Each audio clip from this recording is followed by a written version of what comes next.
Lighter to Lighten Marthoma Study Forum.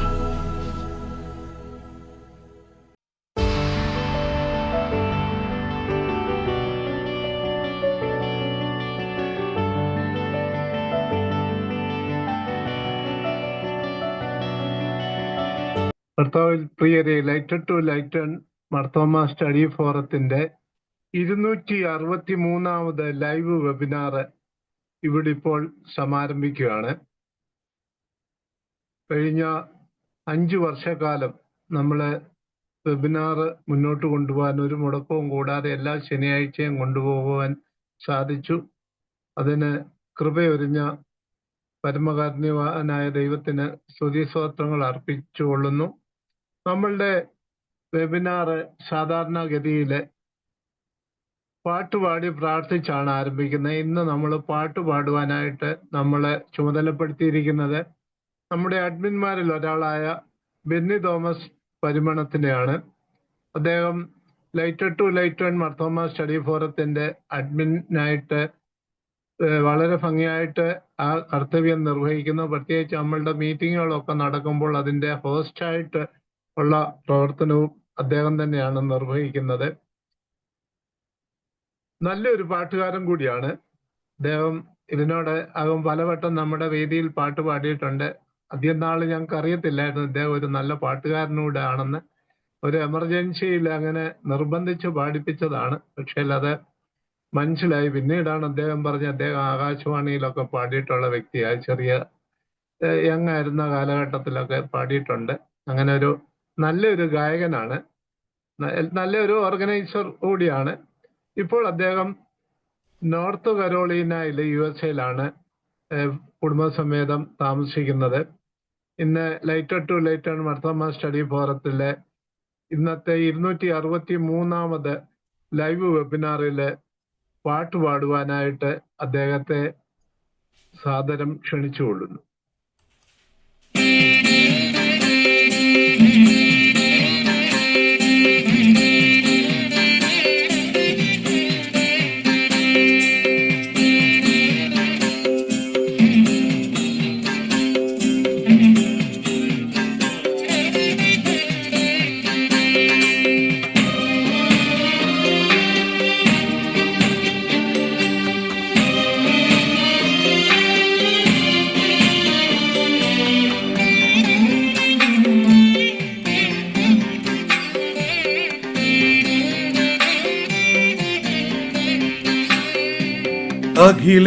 അഖിലേശനന്ദനനു അഖിലാണ്ട നായകനു അഖില ഗുണമുടയോരു പരമേശനു. അഖിലേശനന്ദനനു അഖിലാണ്ട നായകനു അഖില ഗുണമുടയോരു പരമേശനു. ഇഹലോകമതിൽ മനുജ മകനായി വന്നവൻ സകലാധികാരമുള്ള മനുവേലനു. ഇഹലോകമതിൽ മനുജ മകനായി വന്നവൻ സകലാധികാരമുള്ള മനുവേലനു. ജയമംഗളം നിത്യശുഭമംഗളം, ജയമംഗളം നിത്യശുഭമംഗളം, ജയമംഗളം നിത്യശുഭമംഗളം, ജയമംഗളം നിത്യശുഭമംഗളം.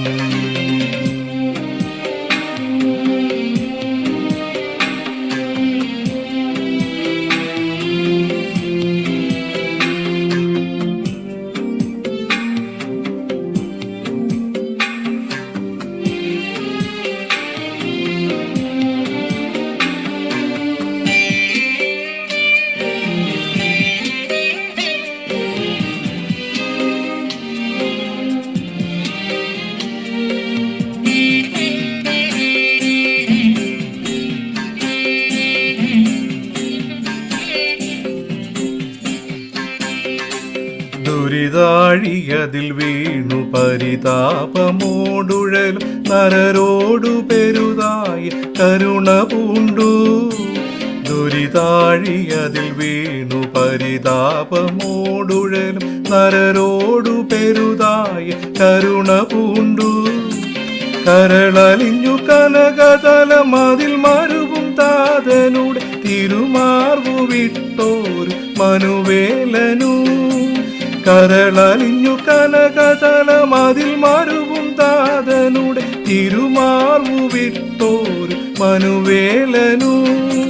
ജയമംഗളം നിത്യശുഭമംഗളം, ജയമംഗളം നിത്യശുഭമംഗളം, ജയമംഗളം നിത്യശുഭമംഗളം, ജയമംഗളം നിത്യശുഭമംഗളം. Thank you. വളരെ മനോഹരമായ സെമി ക്ലാസിക്കിലുള്ള ഗാനം ഇഷ്ടപ്പെട്ടു. വളരെ മനോഹരമായിരുന്നു. കൂടുതൽ ഗാനരംഗത്തും ഉയരങ്ങൾ താണ്ടട്ടെ എന്ന് ആശംസിക്കുന്നു. നമ്മൾ ഇന്നത്തെ പ്രാർത്ഥനയ്ക്കായിട്ട് ക്ഷണിച്ചിരിക്കുന്നത് ബഹുമാനപ്പെട്ട ലൂക്കോസ് ജോർജിനെയാണ്. ലൂക്കോസ് ജോർജ് സാറ് കളമശ്ശേരിയിലാണ് താമസിക്കുന്നത്. അദ്ദേഹം FACT ഉദ്യോഗമണ്ഡലില് മെക്കാനിക്കൽ എഞ്ചിനീയറായിട്ട് ജോലി ചെയ്തതിന് ശേഷം ഏതാനും വർഷങ്ങൾക്ക് മുമ്പ് വിരമിച്ച ആളാണ്. അദ്ദേഹത്തിന് മർത്തോമ സഭ സംഘടനകൾ എന്ന പേരിലുള്ള ഒരു ശക്തമായ രീതിയിൽ പ്രവർത്തിക്കുന്ന ഒരു വാട്സപ്പ് ഗ്രൂപ്പിന്റെ അഡ്മിൻ കൂടിയാണ്. സുവിശേഷ പ്രവർത്തനത്തിൽ വളരെയധികം താല്പര്യമുള്ള വ്യക്തിയാണ്. അദ്ദേഹത്തിനെയാണ് നമ്മൾ ഇന്ന് പ്രാർത്ഥനയ്ക്കായിട്ട് ക്ഷണിച്ചിരിക്കുന്നത്. ഇപ്പോൾ ലൂക്കോസ് ജോർജ് സാറ് പ്രാർത്ഥിക്കുന്നതായിരിക്കും. നമുക്ക് പ്രാർത്ഥിക്കാം. ഞങ്ങളെ അളവിടാതെ സ്നേഹിക്കുന്ന ഞങ്ങളുടെ സ്വർഗീയ പരമപിതാ ദൈവമേ, നിന്റെ മക്കളായ അടിയങ്ങൾക്ക് lighten to lighten Marthoma study ഫോറത്തിന്റെ നേരില് വീണ്ടും ഒരിക്കൽ കൂടി കടന്നു വരുവാൻ ഞങ്ങൾക്ക് ഒരുമിച്ച് ഈ ഓൺലൈൻ ഫോറത്തിൽ കൂടി കടന്നു വരുവാൻ നൽകി തന്ന നല്ല അവസരത്തെ ഓർത്തത് കർത്താവ് ഈ ഒരു ദിവസം കൂടെ ഞങ്ങളെ കാത്തു പരിപാലിച്ചു. പ്രഭാതം മുതൽ ഈ സമയം ഞങ്ങളെ ഇത്രത്തോളം നിലനിർത്തിയ കൃപയെ ഓർത്ത് നന്ദിയോട് സ്തുതിസ്തോത്രങ്ങൾ. കർത്താവേ, ഇന്ന് നടക്കുന്ന ഈ ഓൺലൈൻ സ്റ്റഡി ഫോറത്തെ തിരുസന്നി സമർപ്പിക്കുന്നു. ഇതിന് നേതൃത്വം നൽകുന്ന പ്രിയപ്പെട്ട വിൽസൺ സാറിനെ അവിടുത്തെ കരങ്ങളിലേക്ക് സമർപ്പിക്കുന്നു. കഴിഞ്ഞ 5 വർഷക്കാലമായിട്ട് ഈ ഒരു ഗ്രൂപ്പിൽ കൂടി അനേക കാര്യങ്ങൾ കർത്താവെ മറ്റുള്ളവർക്ക് ഉപകാരപ്രദമായ രീതിയിൽ പ്രവർത്തിക്കാൻ തക്കവണ്ണം പ്രിയപ്പെട്ട സാറിനെ അവിടുന്ന് ഇടയാക്കിയ കൃപയ്ക്കായി നന്ദിയോട് സ്തോത്രം ചെയ്യുന്നു. കർത്താവെ, ഇന്നത്തെ ഈ മീറ്റിംഗ് മോഡറേറ്ററായി വർക്ക് ചെയ്യുന്ന പ്രിയപ്പെട്ട സോളമൻ അച്ഛനെ അവിടുത്തെ കരങ്ങളിലേക്ക് സമർപ്പിക്കുന്നു. കർത്താവെ, അവിടുന്ന് ബലപ്പെടുത്തണമേ, ശക്തീകരിക്കണമേ എന്ന് പ്രാർത്ഥിക്കുന്നു.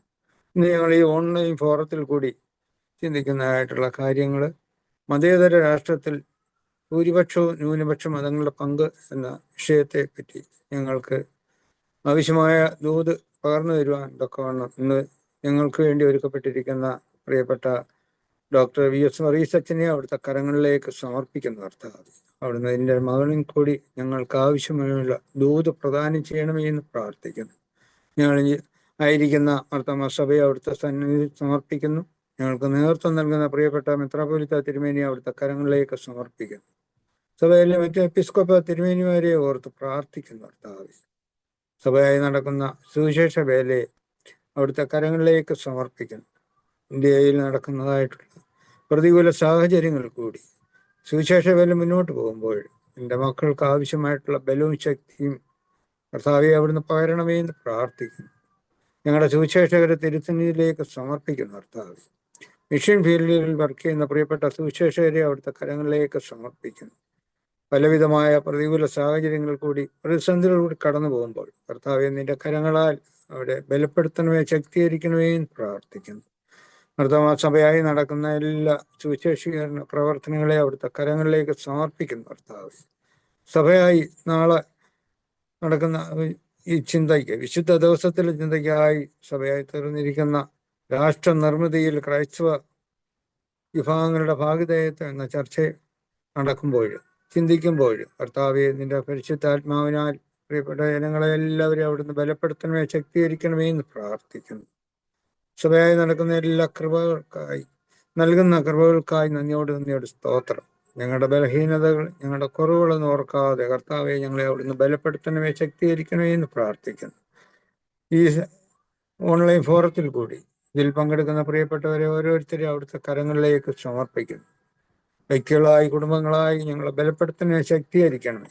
ക്രിസ്തീയ സാക്ഷ്യത്തിൽ നിലനിൽക്കുവാൻ ഞങ്ങൾക്ക് ഇടയാക്കണമേ എന്ന് പ്രാർത്ഥിക്കുന്നു. മാനവമഹത്വം അവിടെ നടക്കുന്നു. സകല യേശുവിന്റെ നാമത്തിൽ സമർപ്പിക്കുന്നു. കൃപയുണ്ടായി കേൾക്കുമാറാകണമേ. ആമേൻ. വളരെ അർത്ഥപൂർണമായ പ്രാർത്ഥന കഴിച്ചുകൂട്ടിയ ബഹുമാനപ്പെട്ട ലൂക്കോസ് ജോർജ് സാറിനോടുള്ള നന്ദിയും അറിയിക്കുന്നു. നമ്മളെ ഇന്നത്തെ ഈ പ്രഭാഷണത്തിലെ മോഡറേറ്ററായിട്ട് നമ്മൾ ക്ഷണിച്ചിരിക്കുന്ന ബഹുമാനപ്പെട്ട റവറൻ ഡോക്ടർ കെ ശലോമോനെയാണ്. ഇതിനു മുമ്പേയും അച്ഛൻ പലവട്ടം നമ്മുടെ മോഡറേറ്ററായിട്ട് ഇരുന്നിട്ടുണ്ട്. റീസെന്റ് കഴിഞ്ഞ മാസവും ഒരു വട്ടം അച്ഛനെ നമ്മളെ മോഡറേറ്ററായിട്ട് നമുക്ക് ലഭിച്ചു. അച്ഛൻ ഈ പ്രസ്ഥാനം ആരംഭിക്കുന്നതിന് നേതൃത്വം നൽകിയ അഡ്വൈസ് നൽകിയ വ്യക്തി ആണ്. അതുകൊണ്ട് നമുക്ക് എപ്പോഴും അച്ഛനെ ലഭിക്കുന്നത് വലിയ സന്തോഷകരമാണ്. അച്ഛനെ സംബന്ധിച്ച് ഒരു ആമുഖത്തിന്റെ ആവശ്യമില്ല എന്ന് എനിക്കറിയാം. എന്നാൽ ചില പുതിയ ആൾക്കാർ ഇന്നിവിടെ കയറിയിട്ടുള്ളതായിട്ട് ഞാൻ മനസ്സിലാക്കുന്നു. അങ്ങനെയുള്ളവരറിയാൻ കൂടി ഞാൻ പറയുന്നു. മാർത്തോമാ സഭയിലെ സാമൂഹ്യ സേവനം എന്ന വിഷയത്തിൽ ഡോക്ടറേറ്റ് നേടിയ ഒരു പട്ടക്കാരനാണ്. അങ്ങനെ മാർത്തോമാ സഭയിൽ വേറെ ആരും ഉണ്ടെന്ന് എനിക്ക് തോന്നുന്നില്ല. ആ PhD എടുത്തിരിക്കുന്ന സാമൂഹ്യ സേവനം എന്ന വിഷയത്തിലായിരുന്നു. അതുകൂടാതെ പോസ്റ്റ് ഗ്രാജുവേഷൻ 3 പോസ്റ്റ് ഗ്രാജുവേഷനുള്ള ഒരു പട്ടക്കാരനാണ്. വളരെയധികം കാലികമായ വിഷയങ്ങളും ദൈവശാസ്ത്ര സംബന്ധമായ വിഷയങ്ങളിലും ആധികാരികമായിട്ട് സംസാരിക്കാൻ കഴിവും പ്രാപ്തിയുള്ള അച്ഛനാണ്. അച്ഛൻ മാർത്തോമാ സഭയുടെ സഭാ കൗൺസിൽ അംഗമായിട്ട് പ്രവർത്തിച്ചിട്ടുണ്ട്. അതുകൂടാതെ പല ഓർഗനൈസേഷന്റെ ഡയറക്ടറായിട്ട് ഇരുന്നിട്ടുണ്ട്. നമ്മുടെ മലയാലപ്പുഴയുള്ള നവജീവ കേന്ദ്രത്തിന്റെ ഡയറക്ടറായിരുന്നു. റാന്നിയിലെ പ്രത്യാശ ഭവനത്തിൽ ഡയറക്ടറായിട്ട് പ്രവർത്തിച്ചിട്ടുണ്ട്. ദീപം ബാലികാ ഭവനത്തിലെ ചുമതലക്കാരിൽ ഒരാളായിരുന്നു. അങ്ങനെ പലവിധമായ രീതിയിൽ അച്ഛന്റെ പ്രാഗൽഭ്യം അച്ഛൻ പ്രകടിപ്പിച്ചാണ് അനവധി പുസ്തകങ്ങൾ രചിച്ചിട്ടുള്ള ഒരാളാണ്. ഇന്ന് ഞാൻ പ്രത്യേകമായിട്ട് അച്ഛനെ ക്ഷണിക്കാനായിട്ട് മറ്റൊരു കാര്യം കൂടിയുണ്ട്. നമ്മുടെ ബഹുമാനപ്പെട്ട ഡോക്ടർ VS വർഗീസ് അച്ഛനെ ഈ വേദിയിലേക്ക് ക്ഷണിച്ചതും അച്ഛൻ ഈ വേദിയിൽ പ്രഭാഷണം നടത്തണമെന്നുള്ള ആശയം ഞങ്ങളോട് ഷെയർ ചെയ്തതൊക്കെയും സോളമൻ അച്ഛനാണ്. അതുകൊണ്ട് തന്നെയാണ് ഇന്ന് സോളമൻ അച്ഛൻ നിർബന്ധമായിട്ട് ഇന്ന് മോഡറേറ്റർ ആകണമെന്ന് ഞാൻ റിക്വസ്റ്റ് ചെയ്ത്, അച്ഛൻ നല്ല ആരോഗ്യമൊന്നും അല്ല, ഉള്ള സമയം അല്ല, എന്നാൽ പോലും അച്ഛന് അത് സമ്മതിച്ചിരിക്കുകയാണ്. തീർച്ചയായിട്ടും അച്ഛന്റെ മോഡറേറ്റർ സ്ഥാനം ഇന്ന് നമ്മോടൊപ്പം ഉള്ളത് വലിയ സന്തോഷകരമാണ്. ആ കർത്തവ്യത്തിലേക്ക് അച്ഛനെ സ്വാഗതം കൊള്ളുന്നു. താങ്ക് യു വിൽസൺ സാറേ. ഈ ലൈറ്റ് ടു ലൈറ്റൻ സ്റ്റഡി ഫോറത്തിന്റെ അഡ്മിൻ പ്രിയപ്പെട്ട വിൽസൺ കരിമ്പന്നൂർ സാറ്, ഇന്ന് നമ്മളുടെ മുഖ്യ അതിഥിയായിരിക്കുന്ന ബഹുമാനപ്പെട്ട ഡോക്ടർ VS വർഗീസ് അച്ഛൻ, നമ്മളുടെ പ്രിയപ്പെട്ട രാജു അഞ്ചേരി അച്ഛൻ തുടങ്ങി ഈ ഫോറത്തിൽ നിന്ന് സന്നിഹിതരായിരിക്കുന്ന പ്രിയപ്പെട്ട അച്ഛന്മാരെ, അതുപോലെ ഈ ഫോറത്തിന്റെ അഡ്മിന്മാർ, സ്ഥിരമായി ഈ ഫോറത്തിൽ പങ്കെടുക്കുന്ന എല്ലാ പ്രിയപ്പെട്ടവർ, ഇന്ന് പുതുതായിട്ട് പങ്കെടുക്കുന്നവർ, എല്ലാവർക്കും ദൈവനാമത്തിലുള്ള സ്നേഹ വന്ദനം അറിയിക്കുന്നു. ലൈറ്റ് ടു ലൈറ്റൻ സ്റ്റഡി ഫോറത്തിന്റെ തുടർച്ചയായുള്ള വെബിനാറുകളിൽ 263ാമത്തെ വെബിനാറാണത്. ഇന്നത്തെ നമ്മളുടെ വെബിനാറിൽ പങ്കെടുക്കുന്ന നമ്മളുടെ മുഖ്യ അതിഥി അച്ഛൻ നമ്മൾക്ക് അതിഥി അല്ല, നമ്മളുടെ ഒരാൾ തന്നെയാണ്. എന്നാൽ ഇന്നത്തെ പേപ്പർ പ്രസന്റ് ചെയ്യുന്നത് കൊണ്ട് അതിഥി എന്ന് പറയുന്നതാണ്. ബഹുമാനപ്പെട്ട ഡോക്ടർ VS വർഗീസ് അച്ഛൻ. അച്ഛനെ സംബന്ധിച്ചുള്ള ഒരു റൈറ്റപ്പ് നമ്മളുടെ അഡ്മിൻ പ്രിയപ്പെട്ട വിൽസൺ സാറ് നമ്മുടെ ഈ ഗ്രൂപ്പിൽ ഇട്ടിട്ടുണ്ട്. അച്ഛനെ സംബന്ധിച്ചുള്ള അച്ഛൻ്റെ പ്രവർത്തന മണ്ഡലത്തെ കുറിച്ചുമൊക്കെ അതിനകത്ത് വിവരിച്ചിട്ടുണ്ട്. വളരെ പ്രത്യേകമായിട്ട് പറയാനുള്ള ഒരു കാര്യം മാത്രം, ഞാൻ വീണ്ടും ആ റൈറ്റപ്പിലുള്ള എല്ലാ കാര്യങ്ങളും ആവർത്തിക്കാൻ ശ്രമിക്കുന്നില്ല. പ്രിയപ്പെട്ട VS വർഗീസ് അച്ഛന് അത് അത്രയും ഇഷ്ടമുള്ള കാര്യവുമല്ല. ആ 2 കാരണങ്ങൾ കൊണ്ട് ഞാൻ ഒത്തിരി വിവരിക്കാൻ ആഗ്രഹിക്കുന്നില്ല. എന്നാൽ അമേരിക്കയിലെ പ്രിൻസ്റ്റൺ യൂണിവേഴ്സിറ്റിയിൽ നിന്നാണ് അച്ഛൻ്റെ ഗവേഷണ പ്രബന്ധം പൂർത്തിയാക്കി ഡോക്ടറേറ്റ് സ്വീകരിച്ചിട്ടുള്ളത്. മതവുമായി ബന്ധപ്പെടുന്ന റിലീജിയസ് സ്റ്റഡീസിലാണ് അച്ഛൻ്റെ പ്രബന്ധം. നമ്മളുടെ സെമിനാരിയിലെ പ്രിൻസിപ്പളായിട്ട് അച്ഛനെ ശുശ്രൂഷ ചെയ്യുകയും കഴിഞ്ഞ വർഷം അച്ഛൻ റിട്ടയർമെന്റിലേക്ക് പ്രവേശിക്കുകയും ചെയ്തു. അച്ഛനെ വളരെ സൗമ്യമായ ഒരു സമീപനത്തിന് ഉടമയായ ഒരു വ്യക്തിത്വമാണ്. അച്ഛനെ നമ്മുടെ സഭയുമായി ബന്ധപ്പെടുന്ന എല്ലാ അക്കാദമിക രംഗങ്ങളിലും പ്രവർത്തിച്ചിട്ടുള്ള ആളാണ്.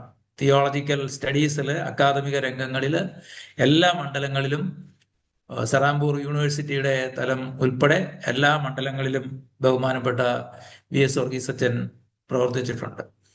അച്ഛനെ സംബന്ധിച്ച് ഞാൻ പറഞ്ഞല്ലോ, വളരെ നിശബ്ദമായ പ്രവർത്തനം ആണെങ്കിലും കാര്യങ്ങളെ വളരെയധികം ഫിലോസോഫിക്കലായിട്ട് താത്വികമായിട്ട് കാണാനും മനസ്സിലാക്കാനും അവതരിപ്പിക്കാനും ഒക്കെ എപ്പോഴും ശ്രമിക്കുന്ന പ്രിയപ്പെട്ട അച്ഛൻ. മാർത്തോമ ക്ലർജി കമ്മ്യൂണിറ്റിയിൽ അച്ഛൻ്റെ സാന്നിധ്യം വളരെയധികം അംഗീകരിക്കപ്പെടുന്നതും വളരെയധികം ഒതന്റിക് ആയിട്ടുള്ള ഒരു പ്രസൻസ് ആണ് പ്രിയപ്പെട്ട VS വർഗീസ് അച്ഛൻ്റെ പ്രസൻസ് എന്ന് പറയുന്നത്. അതുകൊണ്ട് തന്നെ നമ്മുടെ ഈ ഫോറത്തിൽ മുമ്പ് പലപ്പോഴും ഒക്കെ അന്വേഷിക്കുമ്പോൾ അച്ഛനെ ഈ അക്കാദമിക തലത്തിലൊക്കെ നിൽക്കുന്നതിൻ്റെ തിരക്കുകൾ കൊണ്ട് പലപ്പോഴും അതിന് സാധിക്കാതെ വന്നിട്ടുണ്ട്. എന്നാൽ ഈ ഇന്നത്തെ നമ്മുടെ മീറ്റിങ്ങിൽ പ്രിയപ്പെട്ട അച്ഛൻ നമുക്ക് ഇന്ന് ആവശ്യമായ നേതൃത്വം നൽകുന്നതിൽ ഈ മീറ്റിങ്ങിൽ പങ്കെടുക്കുന്ന, ഈ വെബിനാറിൽ പങ്കെടുക്കുന്ന എല്ലാവർക്കും വളരെയധികം സന്തോഷമുണ്ട്. പ്രിയപ്പെട്ട അഡ്മിൻ സൂചിപ്പിച്ചതുപോലെ ഇന്ന് പ്രിയപ്പെട്ട അച്ഛൻ സംബന്ധിക്കുന്ന ഈ മീറ്റിങ്ങിൽ മോഡറേറ്റ് ചെയ്യണം എന്ന് പറഞ്ഞപ്പോൾ ഞാനും അത് സന്തോഷത്തോടെ സ്വീകരിച്ചതിൻ്റെ കാരണം, ബഹുമാനപ്പെട്ട VS വർഗീസ് അച്ഛനെ എനിക്കൊരു ജ്യേഷ്ഠ സഹോദരനെ പോലെ വളരെയധികം വാത്സല്യവും സ്നേഹവും പുലർത്തുന്ന ഒരു അച്ഛനാണ്. അതുകൊണ്ട് അച്ഛനെ വളരെ ഹൃദ്യമായി ഇവിടെ കൂടിയിരിക്കുന്ന എല്ലാവരുടെയും പേരിൽ ഞാൻ സ്വാഗതം ചെയ്യുന്നു. നമ്മൾ ഈ ഫോറത്തിൽ സന്നിഹിതരായിരിക്കുന്ന എല്ലാവരെയും വീണ്ടും വളരെ ഹൃദ്യമായിട്ട് സ്വാഗതം ചെയ്യുന്നു. ഇന്ന് നമ്മളോട് പ്രിയപ്പെട്ട അച്ഛൻ സംസാരിക്കുന്ന വിഷയം ഭൂരിപക്ഷ ന്യൂനപക്ഷ മതങ്ങളുടെ പങ്ക് മതേതര രാഷ്ട്രത്തിൽ എന്നതാണ്. The role of majority and minority religions in a secular state. ഈ സെക്കുലർ സ്റ്റേറ്റ് എന്നുള്ളതിനെ കുറിച്ച് ഇതെല്ലാം പ്രിയപ്പെട്ട അച്ഛൻ വിവരിക്കുക. എന്നാൽ ഒരു ആമുഖം എന്ന നിലയിൽ ഒരു വാക്ക് മാത്രം പറയാൻ ആഗ്രഹിക്കുകയാണ്. സെക്കുലർ സ്റ്റേറ്റ് എന്നുള്ളത് നമ്മൾ ഇന്ത്യയിലും അല്ലെങ്കിൽ പാശ്ചാത്യ രാജ്യങ്ങളിലും അതിനെ സെക്കുലർ സ്റ്റേറ്റ് എന്ന് പറയുന്നതിന് വളരെ വ്യത്യസ്തമായ അർത്ഥതലങ്ങളുണ്ട്. അതിൻ്റെ എല്ലാ വ്യാപ്തിയിലേക്കും അതിനെ വിശദീകരിക്കാൻ എനിക്കും പ്രാപ്തിയില്ല. എന്നാൽ പ്രിയപ്പെട്ട അച്ഛന് അത് വളരെ തന്മയത്വത്തോടെ ചെയ്യാൻ പറ്റുന്ന കാര്യമാണ്. പാശ്ചാത്യ രാജ്യങ്ങളിൽ സെക്കുലർ എന്ന് പറയുന്നത് രാഷ്ട്രീയവും മതവും തമ്മിൽ ബന്ധപ്പെടാതിരിക്കുന്നതാണ്. എന്നാൽ ഇന്ത്യ പോലെയുള്ള രാജ്യങ്ങളിൽ മതേതരത്വം എന്ന് പറയുന്നത് എല്ലാ മതങ്ങളുടെയും സമന്വയത്തിൽ എല്ലാ മതങ്ങളെയും ഒരുപോലെ മനസ്സിലാക്കി അതത് മതങ്ങളെ അംഗീകരിക്കുന്ന ഒരു ടോളറൻസിൻ്റെയും അംഗീകാരണത്തിൻ്റെയും ഒക്കെ ഒരു തലമാണ്. അതുകൊണ്ട് ഈ മതേതരത്വം എന്ന് പറയുന്ന വാക്ക് തന്നെ, സെക്കുലർ എന്ന് പറയുന്ന വാക്ക് തന്നെ ലോകത്തിൽ എല്ലായിടത്തും ഒരു മോണോത്തറ്റിക്കായിട്ട് ഒരേ അർത്ഥമുള്ള ഒരു വാക്ക് അല്ല. ഈ ദിവസങ്ങൾ വളരെ പ്രത്യേകതയാണ്. നമ്മൾ ഈ വിഷയം പറയുമ്പോൾ തന്നെ ഒരുപക്ഷെ അങ്ങനെയുള്ള വിഷയങ്ങൾ അറിഞ്ഞുകൊണ്ടൊന്നും അല്ല നമ്മൾ ഇന്ന് ഈ മതേതരത്വം, ഭൂരിപക്ഷ ന്യൂനപക്ഷ മതങ്ങളുടെ പങ്ക് എന്നുള്ള വിഷയം തിരഞ്ഞെടുത്തത്. എന്നാൽ ഈ കഴിഞ്ഞ ഒരാഴ്ച നമ്മളുടെ ഭാരതത്തെ സംബന്ധിച്ച്, ഇന്ത്യയെ സംബന്ധിച്ച്, പ്രത്യേകിച്ച് നമ്മൾ ഉൾപ്പെടുന്ന കേരള സമൂഹത്തിൽ നിന്നുള്ള സന്യസ്തരായ രണ്ട് കന്യാസ്ത്രീമാരുമായി ബന്ധപ്പെട്ടുള്ള വിഷയങ്ങളൊക്കെ നമ്മൾ ചർച്ച ചെയ്യുന്ന ഈ വിഷയവുമായിട്ട് ബന്ധപ്പെടുന്നതാണ്. ദ പൊളിറ്റൈസേഷൻ ഓഫ് റിലിജൻ ആൻഡ് മതത്തെ രാഷ്ട്രീയവൽക്കരിക്കുന്നതും രാഷ്ട്രീയത്തെ മതവൽക്കരിക്കുന്നതുമായ വലിയ അപകടങ്ങളൊക്കെ നമ്മൾ കാണുന്ന ഒരു കാലമാണ്. അതുകൊണ്ട് ഇന്നത്തെ ഈ വിഷയം ഞാനതിൻ്റെ കൂടുതൽ കാര്യം സംസാരിക്കുന്നില്ല. ബഹുമാനപ്പെട്ട അച്ഛൻ നമ്മളോട് അതിൻ്റെ താത്വികമായ അടിസ്ഥാനപരമായ കാര്യങ്ങളെക്കുറിച്ച് നമ്മളോട് ഇന്ന് പങ്കുവയ്ക്കുന്നു. പ്രത്യേകിച്ച് നമ്മൾ ഇന്ന് കേൾക്കാനിരിക്കുന്ന ഈ ദിവസവും ഈ കഴിഞ്ഞ ദിവസങ്ങളും ഇനി വരാൻ പോകുന്ന ചില നാളുകളും ഈ വിഷയവുമായി ബന്ധപ്പെട്ട് വളരെ വലിയ ചർച്ചകൾ പൊതുസമൂഹത്തിലും നടക്കുന്ന ഒരു കാലം കൂടെ ആണ്. അതുകൊണ്ട് ഒരു മതരാഷ്ട്രമാക്കാനായിട്ട് മതേതര രാഷ്ട്രം എന്ന് നമ്മൾ വിശ്വസിക്കുന്നിടത്ത് നിന്നും ഒരു മതരാഷ്ട്രമായി മാറിപ്പോകുന്നതിൻ്റെ സൂചനകളുണ്ടോ? രാഷ്ട്രീയത്തെ മതവൽക്കരിക്കുന്നുണ്ടോ? മതത്തെ രാഷ്ട്രീയവൽക്കരിക്കുന്നുണ്ടോ? ഇങ്ങനെയൊക്കെയുള്ള ഒരു സമൂഹത്തിൽ ഭൂരിപക്ഷ ന്യൂനപക്ഷ മതങ്ങളുടെ റോള് എന്തായിരിക്കണം, മത നേതാക്കളുടെ സമീപനം എന്തായിരിക്കണം, ഇത്യാദി കാര്യങ്ങളെക്കുറിച്ചൊക്കെ പ്രിയപ്പെട്ട അച്ഛൻ നമ്മളോട് സംസാരിക്കും. അച്ഛൻ്റെ വാക്കുകൾക്കായിട്ട് നമുക്ക് സമയം ചെലവഴിക്കാം, കാതോർക്കാം. അതിനായിട്ട് വളരെ സ്നേഹത്തോടെ, വളരെ വിനയത്തോടെ പ്രിയപ്പെട്ട അച്ഛനെ സ്വാഗതം ചെയ്യുന്നു. ഏറ്റവും പ്രിയപ്പെട്ട ശലോമനച്ചൻ, പ്രിയപ്പെട്ട വിൽസൺ കരിമ്പന്നൂർ, അതുപോലെ തന്നെ ഈ ഫോറത്തിൽ പങ്കെടുക്കുന്ന പ്രിയപ്പെട്ടവരെ എല്ലാവർക്കും ക്രിസ്തുയേശുവിൻ്റെ നാമത്തിൽ സ്നേഹവന്ദനം. പ്രിയപ്പെട്ട ശലോമനച്ചൻ നമ്മുടെ ഈ തീമിൻ്റെ പ്രസക്തിയെക്കുറിച്ച് അതിൻ്റെ ആമുഖവും നൽകി. അതുകൊണ്ട് തന്നെ വളരെ കാര്യമാത്ര പ്രസക്തമായിട്ട് അച്ഛൻ അത് അവതരിപ്പിച്ചത് കൊണ്ട് അതിൽ ഒത്തിരി ഞാൻ പ്രവേശിക്കാൻ. അച്ഛൻ സൂചിപ്പിച്ച ഒരു കാര്യം വളരെ ശ്രദ്ധേയം. ഈ വിഷയം നമ്മൾ ചർച്ച ചെയ്യുന്നത് ഒരു പ്രത്യേക പശ്ചാത്തലം, രണ്ട് കോണ്ടക്സ്റ്റുകളുണ്ട്. ഒന്ന്, ഇന്ത്യ സ്വാതന്ത്ര്യദിനം ആചരിക്കുവാനായിട്ട് ഒരുങ്ങുകയാണ്. ഒരു കൊളോണിയൽ ഭരണക്രമത്തിൽ നിന്ന് ജനാധിപത്യക്രമത്തിലേക്കുള്ള ആ മാറ്റത്തിൻ്റെയും അതിൻ്റെ പിന്നിലെ രാഷ്ട്ര നിർമ്മിതിയിൽ പങ്കെടുത്ത് ജീവത്യാഗം ചെയ്തവരുടെയും ഒക്കെ ഓർമ്മകൾ മുമ്പിലുള്ളപ്പോൾ ഒരു വശം. രണ്ടാമത്തേത്, മതം എങ്ങനെയാണ് ഇന്ന് നമ്മുടെ സമൂഹത്തിൽ അധികാര കേന്ദ്രങ്ങൾ മതത്തെ എങ്ങനെ കാണുന്നു, മതത്തോടുള്ള നിർവചനങ്ങൾ എന്താണ്, എങ്ങനെയാണ് മതത്തെ വിശ്വസിക്കുന്നവർ അല്ലെങ്കിൽ മതവിശ്വാസികളിൽ ഒരു കൂട്ടമെങ്കിലും പീഡിപ്പിക്കപ്പെടുകയോ തെറ്റിദ്ധരിക്കപ്പെടുകയോ ഒക്കെ ചെയ്യുന്നു. അതിൻ്റെയൊക്കെ കാര്യങ്ങൾ നമ്മൾ കണ്ടുകൊണ്ടിരിക്കുകയാണ്. അതുകൊണ്ട് മതം എന്ന് നമ്മൾ പറയുമ്പോൾ തന്നെ മതത്തിൻ്റെ ആഴമായ അനുഭവങ്ങളിൽ നിന്ന് മാറി നിന്നുകൊണ്ട് ഒരു ഉപരിപ്ലവമായ ചിലതിനെ മതമായി കാണുന്ന ഒരു അപകടം നമ്മുടെ ചുറ്റുപാടുകളിൽ നിന്ന് നടക്കുന്നു. അതുകൊണ്ട് ദി എസൻസ് ഓഫ് റിലീജിയൻ, അതിനപ്പുറത്ത് the externals are getting important. ഇന്ന് നമ്മൾ നമ്മുടെ ചുറ്റുപാടുകളിൽ കാണുന്ന ഒന്ന് ഈ എക്സ്റ്റേണൽസ്. ആ എക്സ്റ്റേണൽസിനെ ആബ്സല്യൂട്ടൈസ് ചെയ്യുമ്പോൾ ഉണ്ടാകുന്ന അപകടങ്ങൾ നമ്മുടെ ചുറ്റുപാടുകളിൽ നമുക്ക് കാണാനായിട്ട് കഴിയും. ഈ രണ്ട് കോണ്ടക്സ്റ്റിലാണ് നമ്മൾ ഈ വിഷയത്തെ അഭിമുഖീകരിക്കാനായിട്ട് അല്ലെങ്കിൽ ഒന്ന് മനസ്സിലാക്കാനായിട്ട് ശ്രമിക്കുന്നത്. ഇതിനെക്കുറിച്ച് ആധികാരികമായിട്ട് പറയാനായിട്ട് ഞാൻ അശക്തനാണ്. വളരെ ഉപരിപ്ലവമായിട്ടുള്ള ചില ചിന്തകൾ നിങ്ങളുമായിട്ട് പങ്കുവെക്കുന്നു. കാരണം ഈ ഫോറത്തിൽ തന്നെ വളരെ ആഴമായിട്ട് ഈ വിഷയങ്ങളെ പഠിച്ചിട്ടുള്ള പ്രിയപ്പെട്ട അച്ഛന്മാരും സഹോദരങ്ങളും ഉണ്ട് എന്ന് എനിക്കറിയാം. അവരോട് ഇത് പറയുന്ന ഉടനെ അതിൻ്റെതായിട്ടുള്ള, കാരണം ആഴമായിട്ട് പഠിച്ചിട്ടുള്ളവർ ഉള്ളയിടത്ത് അത് പറയുമ്പോൾ അതിൻ്റെ അപകടം എനിക്കറിയാം. അതുകൊണ്ട് തന്നെ വളരെ ഉപരിപ്ലവമായിട്ട് അല്ലെങ്കിൽ ഒരു ഓട്ടപ്രദക്ഷിണം അതിനെക്കുറിച്ച് നടത്താം എന്ന് മാത്രമാണ് ഞാൻ കരുതുന്നത്. മതത്തെ നമ്മൾ നിർവചിക്കാനായിട്ട് തുടങ്ങുമ്പോൾ മതത്തെ കുറിച്ച് പറയുമ്പോൾ പല കാര്യങ്ങൾ പറയും. ഒന്ന്, ഒരു എക്സ്പീരിയൻസ് ഉണ്ട്, റിസർച്ചാണ്, ഒരു എക്സ്പ്രഷനാണ്, ചില എൻകൗണ്ടേഴ്സ് ഉണ്ട്. അതുകൊണ്ട് മതം എപ്പോഴും ആത്യന്തികമായതിനെക്കുറിച്ചുള്ള അന്വേഷണവും അതിനെ അനുഭവിച്ചറിയുവാനുള്ള ഒരു വ്യഗ്രതയും അതിനെ ആവിഷ്കരിക്കുവാനുള്ള ഒരു തയ്യാറെടുപ്പ്, ചുറ്റുപാടുകളെ അഭിമുഖീകരിക്കാനുള്ള സന്നദ്ധതയും ഒരു സമൂഹത്തിൽ നിലനിൽക്കുന്നയിടത്ത് അത്തരമുള്ള അനുഭവങ്ങളെയൊക്കെ നമുക്ക് മതത്തിൻ്റെ നിർവചനത്തിൽപ്പെടുത്താം. അതുകൊണ്ട് മതമെന്ന് പറയുന്ന a search, an experience, an encounter and an expression of ultimate. ആത്യന്തികമായിട്ട് എന്തിനെയും കാണുമ്പോൾ അതിനെ ആവിഷ്കരിക്കാനും അനുഭവിക്കാനും അതിൻ്റെ അന്വേഷണങ്ങൾ.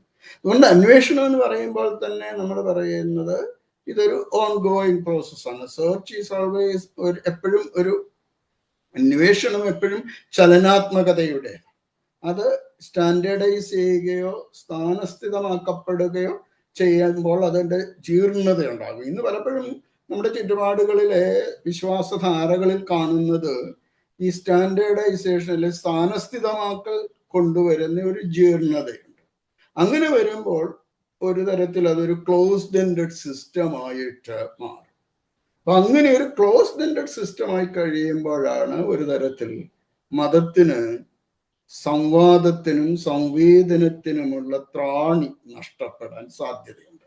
ഇത് ഇന്ന് നമ്മുടെ ചുറ്റുപാടുകളിൽ നമ്മുടെ ഒരു പ്രശ്നമാണ്. ഒരു ഡയലോഗിനുള്ള സാധ്യത, കമ്മ്യൂണിക്കേറ്റ് ചെയ്യാനുള്ള സാധ്യത, ഇതൊക്കെ ചെയ്യാനുള്ള ഒരു ത്രാണി നഷ്ടപ്പെടുന്നുണ്ട് മതത്തിന്. അപ്പൊ മതം ഒരു അന്വേഷണമായിരിക്കുമ്പോൾ എന്ന് ആ മതത്തിന്റെ അന്വേഷണ ഭാവവും അതിന്റെ അനുഭവ തലവും നഷ്ടപ്പെടുന്നുവോ അന്ന് അത് ഒരു തരത്തിൽ പ്രതികരണം നടത്താൻ കഴിയില്ലാത്ത, ത്രാണി നഷ്ടപ്പെട്ട, സ്വന്തം ഒരു ക്ലോസ്ഡ് എൻഡഡ് സിസ്റ്റമായിട്ട് മാറാനുള്ള സാധ്യതയുണ്ട്. അത് നമ്മുടെ ചുറ്റുപാടുകളിൽ നമ്മൾ കാണും.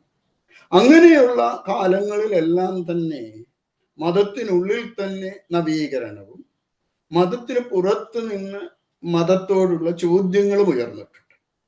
അത് ചരിത്രത്തിൽ നമ്മൾ കാണുന്ന ഒരു കാര്യം. ഈ ത്രാണി നഷ്ടപ്പെട്ട ജീർണതയുള്ള ഒരു സമൂഹം എപ്പോഴും അതിനുള്ളിൽ തന്നെ ചില ജീവന്റെ തുടിപ്പുകൾ പൊങ്ങി വരാറുണ്ട്. അതുപോലെ പുറത്തുള്ള ഏജൻസീസ് ഇതിനെ വിമർശന വിധേയമാക്കുമ്പോൾ അത് രൂപപ്പെടുത്തുന്ന ചില പുതിയ ബോധ്യങ്ങളുണ്ട്. ഇന്ന് നമ്മുടെ ചുറ്റുപാടുകളിൽ നമ്മൾ ഇതെല്ലാം നമ്മുടെ ചുറ്റുപാടുകൾ കാണാം. അതുകൊണ്ട് ഞാൻ അമുഖമായിട്ട് ഒന്ന് രണ്ട് കൊച്ചു കാര്യങ്ങൾ പറഞ്ഞു. ഒന്ന്, മതം ഒരു അന്വേഷണമാകുമ്പോൾ അത് തുടരേണ്ടതാണ്. ആ അന്വേഷണം എപ്പോഴും ആത്യന്തികമായതാണ്. ആത്യന്തികം എന്ന് പറയുമ്പോൾ തന്നെ നമുക്കതിന് ബൗണ്ടറി നിശ്ചയിക്കാൻ ഒക്കില്ല. കാരണം അതൊരു പ്രോഗ്രസീവ്. അതുകൊണ്ട് അബ്സല്യൂട്ട് ആയിട്ടുള്ളതിനെ നമുക്ക് കണ്ടെത്തി, അബ്സല്യൂട്ട് ആയിട്ടുള്ളത് നമ്മൾ കണ്ടെത്തി കഴിഞ്ഞാൽ പിന്നെ that is no more an absolute. അത് പിന്നെ ആത്യന്തികമല്ല. അതുകൊണ്ട് തന്നെ ഒരു തുടർന്ന അന്വേഷണം, ആ അന്വേഷണത്തിൻ്റെ തലം നഷ്ടപ്പെടുന്നയിടത്തും അതിനെ നിഷേധിക്കുന്നയിടത്തും അത് പ്രതികരണശേഷി നഷ്ടപ്പെട്ട് ചില ഒരു ക്ലോസ്ഡ് എൻഡഡ് സിസ്റ്റമായിട്ട് അതിനെ തന്നെ അബ്സല്യൂട്ടൈസ് ചെയ്യുന്ന ഒന്നായിട്ട് മാറും.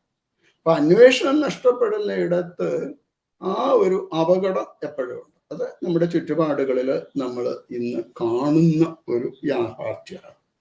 അതുകൊണ്ട് നമ്മൾ മതത്തെക്കുറിച്ചും മതത്തിന്റെ പങ്കിനെ കുറിച്ചും പറയുമ്പോൾ ഏതൊരു ന്യൂനപക്ഷ മതമാകട്ടെ ഭൂരിപക്ഷ മതമാകട്ടെ അത് എന്നും അന്വേഷണത്തിന്റെ തലങ്ങളെ തുറന്നു കൊടുക്കേണ്ടതാണ്, സ്വയം നിർവചിച്ചുകൊണ്ടേയിരിക്കേണ്ടതാണ്. ഒരു ongoing definition of its role, purpose and its affirmations.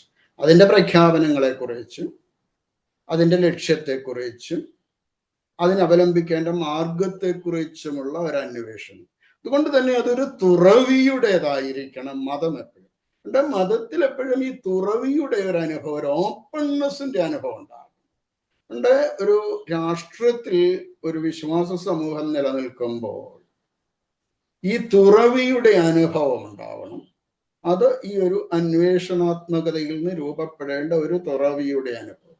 അത് സ്വയം നവീകരിക്കപ്പെടുകയും റീഡിഫൈൻ ചെയ്യപ്പെടുകയും ചെയ്യേണ്ടതാണ്. പലപ്പോഴും ഒരു മതത്തിന് ഈ ഒരു തലം നഷ്ടപ്പെടുന്ന ഇടത്ത് അത് ഫണ്ടമെന്റലിസ്റ്റിക്, ഫനാറ്റിക് ആയിട്ട് മാറാനുള്ള പ്രേരണകളുണ്ട്.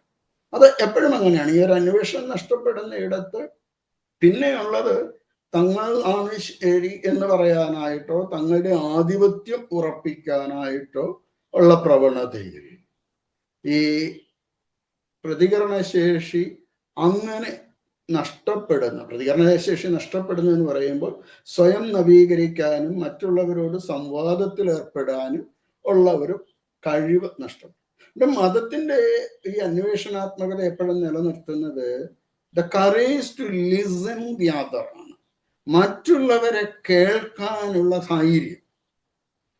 എനിക്ക് അപ്പുറം നിൽക്കുന്ന ഒന്നിനെ കേൾക്കാനുള്ള ധൈര്യം എനിക്കുണ്ടാകുമ്പോഴാണ് ഞാൻ എൻ്റെ മതത്തെ തന്നെ കൂടുതൽ ആഴത്തിൽ അറിയുന്നത്. ഇന്ന് പലപ്പോഴും നമുക്ക് അതിനെ കേൾക്കാനായിട്ട് ഈ ചുറ്റുപാടുകളിൽ നമുക്ക് സാധിക്കും.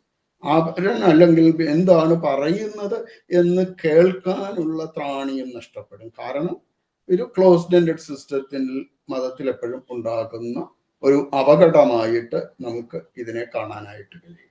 അപ്പം മതം അതിൻ്റെ അന്വേഷണാത്മകത നിലനിർത്തുകയും മറ്റുള്ളതിനെ കേൾക്കാൻ ഉള്ള കഴിവ് നൽകുകയും മറ്റുള്ളതിനോട് സംവാദത്തിൽ ഏർപ്പെടുകയും അതിലൂടെ സ്വയം നവീകരിക്കപ്പെടുകയും ചെയ്യുന്ന ഒരു പ്രോസസ്സിൽ ഇതൊരു ഐഡിയലിസ്റ്റിക് ആയിട്ടുള്ള ഒരു സാഹചര്യമാണ് ഞാൻ ഈ പറയുന്നത്. ഇത് ഇന്ന് പ്രായോഗിക അല്ല, ആവർത്തികമാക്കാൻ നോക്കുന്നില്ല. അതുകൊണ്ട് തന്നെയാണ് മതം ഒരു ഫണ്ടമെന്റലിസ്റ്റിക് ഫനാറ്റിക് ആയിട്ടുള്ള അല്ലെങ്കിൽ തീവ്രവാദത്തിന്റെ ഭീകരവാദത്തിന്റെ അല്ലെങ്കിൽ അടിച്ചമർത്തലിന്റെ ഒക്കെ ഒരു തലത്തിലേക്ക് പോകുന്നത്. അപ്പൊ ഈ ഒരു പോക്കിൽ എപ്പോഴും അച്ഛൻ ഇവിടെ ഓർപ്പിച്ച 2 വാക്കുകൾ പ്രധാനമാണ്: religionisation of politics and politicisation of religion. മതത്തിന്റെ രാഷ്ട്രീയവൽക്കരണവും രാഷ്ട്രീയത്തിന്റെ മതവൽക്കരണവും നമ്മുടെ ചുറ്റുപാടുകളിൽ ഇന്ന് ശക്തമാണ്. അവിടെയെല്ലാം ഇത് വരുന്നത് അധികാരവുമായിട്ട് ബന്ധപ്പെട്ടാണ്. ഈ അധികാരവുമായിട്ട് ബന്ധപ്പെട്ട് വരുമ്പോൾ ഈ 2 കാര്യങ്ങൾ, അപ്പം മതത്തെ ഉപയോഗിക്കുന്നു രാഷ്ട്രീയം, മതം രാഷ്ട്രീയത്തെ ഉപയോഗിക്കുന്നു. ഇത് ഇന്ന് നമ്മുടെ ചുറ്റുപാടുകളിൽ കാണുന്ന ഒരു അപകടമാണ്. അപ്പം മതേതര രാഷ്ട്രത്തിൽ ന്യൂനപക്ഷ മതങ്ങളും ഭൂരിപക്ഷ മതങ്ങളും എപ്പോഴും മതത്തെ ഒരു ഉപയോഗിക്കുകയാണ് തങ്ങളുടെ നിലനിൽപ്പിന് വേണ്ടിയിട്ടും തങ്ങളുടെ അധികാരത്തിന് വേണ്ടിയിട്ടും. അത് നമ്മൾ ഏത് കാലത്ത് നോക്കിയാലും ദി എലീറ്റ് ആയിട്ടുള്ള വരേണ്യവർഗം എപ്പോഴും തങ്ങളുടെ ചുറ്റുപാടുകളിലുള്ള ഈ സാമൂഹ്യ ബോധത്തെയും മതബോധത്തെയും സാമ്പത്തിക സ്രോതസ്സിനെയും എല്ലാം തങ്ങൾക്ക് വേണ്ടി ഉപയോഗിക്കുവാനുള്ള ഒരു പ്രവണതയുണ്ട്. അതെപ്പോഴും ഒരു അന്യവൽക്കരണത്തിലേക്ക്, ഏലിയനേഷനിലേക്ക് ചെന്നെത്തുന്നത്. അപ്പൊ ഇന്ന് നമ്മുടെ ചുറ്റുപാടുകളിൽ നമ്മൾ കാണുന്ന ഈ ഒരു അന്യവൽക്കരണവും ഗ്യാതറിങ്ങും മറ്റുള്ളവരെ മാറ്റി നിർത്തുന്നതും ഒക്കെ ഒരു അപകടകരമായിട്ടുള്ള പ്രവണതയായിട്ട് നിലനിൽക്കുന്നു. ഇത് മതേതര രാഷ്ട്ര സങ്കല്പത്തെ ചെറുത്തു തോൽപ്പിക്കുന്നതാണ്.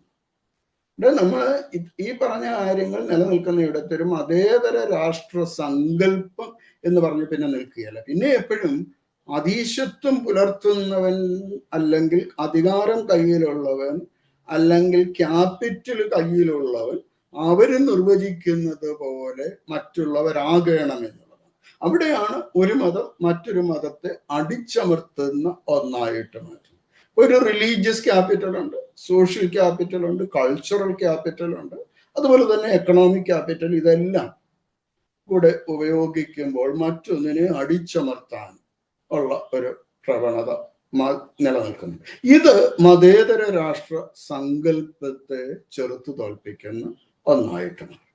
മതേതര രാഷ്ട്ര സങ്കല്പം എന്ന് പറയുമ്പോൾ അച്ഛൻ ആമുഖമായിട്ട് ഓർപ്പിച്ചു, ഭാരതത്തിലെ മതേതര സങ്കല്പം എന്ന് പറയുന്നത് equal respect to all religions എന്നുള്ളതാണ്. ഒരു തരത്തിൽ എല്ലാ മതങ്ങളോടുമുള്ള ഒരു സമഭാവന. മറ്റേടത്താണെങ്കിൽ separation of religion and politics ആണ്. ഇവിടെ ഇന്ത്യയിൽ അങ്ങനെ അല്ലെ, രാഷ്ട്രവും മതവും മാറി നിൽക്കേണ്ടതാണ് എന്നുള്ളതാണ്. അപ്പോൾ ഒരു സെക്യുലർ സ്റ്റേറ്റ് എന്ന് പറയുന്നത് ഭാരതം വളരെ വേറൊരു കൃത്യമായ രീതിയിലാണ് നിർവചിക്കപ്പെട്ടിട്ടുള്ളത്. അച്ഛൻ ഓർപ്പിച്ചത് കൊണ്ട് ഞാൻ അതിലേക്ക് കൂടുതൽ പറയുന്നില്ല. അപ്പോൾ ഒരു എല്ലാ മതങ്ങൾക്കും നിലനിൽക്കാനുള്ള ആവശ്യം. അതുകൊണ്ടാണ് ഇന്ത്യൻ കോൺസ്റ്റിറ്റ്യൂഷൻ തന്നെ ആഹ്വാനം ചെയ്തിട്ടുള്ളത് എല്ലാ മനുഷ്യനും, ഭാരതത്തിലെ ഓരോ പൗരനും അവന്റെ സ്വാതന്ത്ര്യമാണ് എന്ത് വിശ്വസിക്കണമെന്നും എങ്ങനെ വിശ്വസിക്കണം എന്നുമുള്ളത്. അത് ജനറൽ പബ്ലിക്കിന് ദോഷമാകാത്ത രീതിയിൽ വേണം. അതുകൊണ്ട് എനിക്ക് എന്ത് വിശ്വസിക്കാം എന്ന് പറയുമ്പോൾ അത് മറ്റുള്ളവന് ദോഷമാകുന്നതോ അല്ലെങ്കിൽ അവിടുത്തെ ഒരു ബോധത്തെ തകർക്കുന്നതാണെങ്കിൽ അതൊക്കെയാണ്. എന്നാൽ ജനറൽ നോഷനുള്ളിൽ നിന്നുകൊണ്ട് എനിക്ക് വിശ്വസിക്കാനും എനിക്ക് പ്രഖ്യാപിക്കാനുമുള്ള റൈറ്റ്. അപ്പം മതേതര രാഷ്ട്ര ഭാരതത്തിലെ ഒരു സങ്കല്പത്തിൽ ഈ ഒരു അവകാശം ഭാരതത്തിലെ ഓരോ പൗരനും ഉള്ളത്. അത് ഭൂരിപക്ഷമെന്നോ ന്യൂനപക്ഷമെന്നോ ഉള്ള വ്യത്യാസം ഇല്ലാതെ ഓരോ പൗരനും അവന്റെ വിശ്വാസത്തെ മുൻപോട്ട് കൊണ്ടുപോകുവാനും അതിനെ പ്രഖ്യാപിക്കുവാനും അതിനെ പ്രാക്ടീസ് ചെയ്യാനുള്ള ഒരവകാശമുണ്ട്. ആ അവകാശത്തിന് എന്ന് പ്രതിബന്ധം നേരിടുന്നു, അവിടെ നമ്മുടെ മതേതര രാഷ്ട്ര സങ്കല്പം എന്നുള്ളത് തന്നെ ചോദ്യം ചെയ്യപ്പെടുക. അപ്പൊ മതേതര രാഷ്ട്ര സങ്കല്പത്തെ ചോദ്യം ചെയ്യുന്ന മറ്റൊരു വലിയ പ്രവണതയാണിത്. ഈ മൗലികമായ ചില അവകാശങ്ങളെയും ചില അനുഭവങ്ങളെയും നിഷേധിക്കുന്ന ഇടങ്ങൾ നമ്മുടെ ചുറ്റുപാടുകളുണ്ട്. ഇന്ന് നമ്മുടെ ചുറ്റുപാടുകളിൽ ഈ ഒരു മൗലികമായ ചില അവകാശങ്ങളെയും ചില പ്രത്യേകതകളെയും നിഷേധിക്കുന്ന അനുഭവങ്ങൾ നമ്മുടെ ചുറ്റുപാടുകളിൽ നിലനിൽക്കുന്നു എന്നുള്ളത് ഒരു യാഥാർത്ഥ്യമായിട്ട് നമ്മൾ തിരിച്ചറിയുമ്പോഴാണ് ഈ മതങ്ങളുടെ പങ്കിനെ കുറിച്ചുള്ള നമ്മുടെ ചർച്ചകൾ കൂടുതൽ സജീവമാകുന്നത്.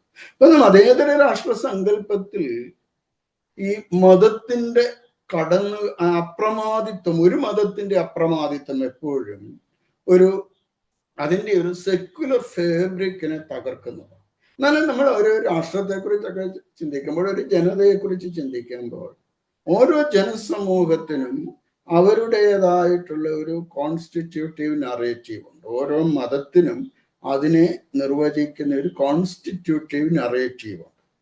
അവരെ സംഘാതമായിട്ടുള്ള, അവരെ അവരാക്കുന്ന ചില ആഖ്യാനങ്ങളുണ്ട്. അവരുടെ സ്വത്വബോധത്തെ നിർവചിക്കുന്ന ചില ആഖ്യാനങ്ങൾ അല്ലെങ്കിൽ നറേറ്റീവ്സ് ഉണ്ട്. അത് ഓരോ മതത്തിനും. പലപ്പോഴും ആ നറേറ്റീവ്സിൽ ചില പ്രൈമോഡിയൽ സെന്റിമെന്റ്സ് കിടപ്പുണ്ട്. അപ്പൊ പലപ്പോഴും ഈ പ്രൈമോഡിയൽ സെന്റിമെന്റ്സ് വളരെ ശക്തമായിട്ട് നിലനിൽക്കുന്ന ജനസമൂഹങ്ങൾ നമ്മുടെ ചുറ്റുപാടുകളിലുണ്ട്. അങ്ങനെ വരുമ്പോൾ ഈ പ്രൈമോഡിയൽ സെന്റിമെന്റ്സ് അതൊരു സംഘബോധമായിട്ട് ഉള്ളിൽ നിൽക്കുന്ന, മനുഷ്യന്റെ അല്ലെങ്കിൽ സമൂഹത്തിന്റെ ഉള്ളിൽ നിൽക്കുന്ന ചില സംഘബോധങ്ങളുണ്ട്. അത് നമ്മുടെ ചുറ്റുപാടുകളിൽ നമുക്ക് കാണാം. പലപ്പോഴും ഈ പ്രൈമോഡിയൽ സെന്റിമെന്റ്സിനെ തീവ്രമാക്കാനായിട്ട് തീവ്രവാദ ഭീകരവാദ ആശയങ്ങൾ പുലർത്തുന്ന ആളുകൾ ശ്രമിക്കും. അത് ഒരു അപകടമാണ്. കാരണം അത് ഇന്ന് നമ്മൾ കാണുന്ന ഒരു അപകടമാണ്. ചില പ്രൈമോഡിയൽ സെന്റിമെന്റ്സിനെ എളുപ്പം ഊതിക്കത്തിച്ചിട്ട് അതിനെ തീവ്രതയുള്ള ഒന്നാക്കി മാറ്റും. അവിടെ എപ്പോഴും ഉള്ള ഒരു പ്രശ്നം എന്ന് പറയുന്നത് മറ്റുള്ളവനെ എനിമിയായിട്ട് കാണുക. അപ്പം ഒരു തരത്തില് മറ്റുള്ളവനെ ശത്രുവായിട്ട് മാറ്റി നിർത്തുക. ഈ ഒരു നിർവചനത്തിലൂടെ മറ്റുള്ളവനെ ഒരു ശത്രുവായിട്ട് മാറ്റി നിർത്തുന്നു. അതുകൊണ്ട് ക്രിയേറ്റിംഗ് ഒരു പ്രൊജക്റ്റഡ് എനിമി ആയിട്ട് മാറുന്നു, അല്ലെങ്കിൽ മറ്റുള്ളവൻ ഒരു പ്രൊജക്റ്റഡ് ത്രെറ്റ് ആയിട്ട് മാറും. ഇത് ഈ മതേതര രാഷ്ട്ര സങ്കല്പത്തിന് എതിരാണ്, അല്ലെങ്കിൽ അതിൻ്റെ ശക്തിയെയും അതിൻ്റെ സാധ്യതയെയും എല്ലാം നിഷേധിക്കുന്ന ഒന്നായിട്ട് മാറും. ഈ തീവ്ര സ്വഭാവമുള്ള ചില ഇടപെടലുകൾ പ്രൈമോഡിയൽ സെന്റിമെന്റ്സിനെ ഊതിക്കത്തിക്കുകയും ആ പ്രൈമോഡിയൽ സെന്റിമെന്റ്സിനെ ഊതിക്കത്തിക്കുന്നതിലൂടെ മറ്റുള്ളവരെ ത്രെട്ടായിട്ട്, അല്ലെങ്കിൽ തങ്ങളുടെ നിലനിൽപ്പിന് തന്നെ ഭീഷണിയായിട്ട് മാറ്റുകയും ചെയ്യും.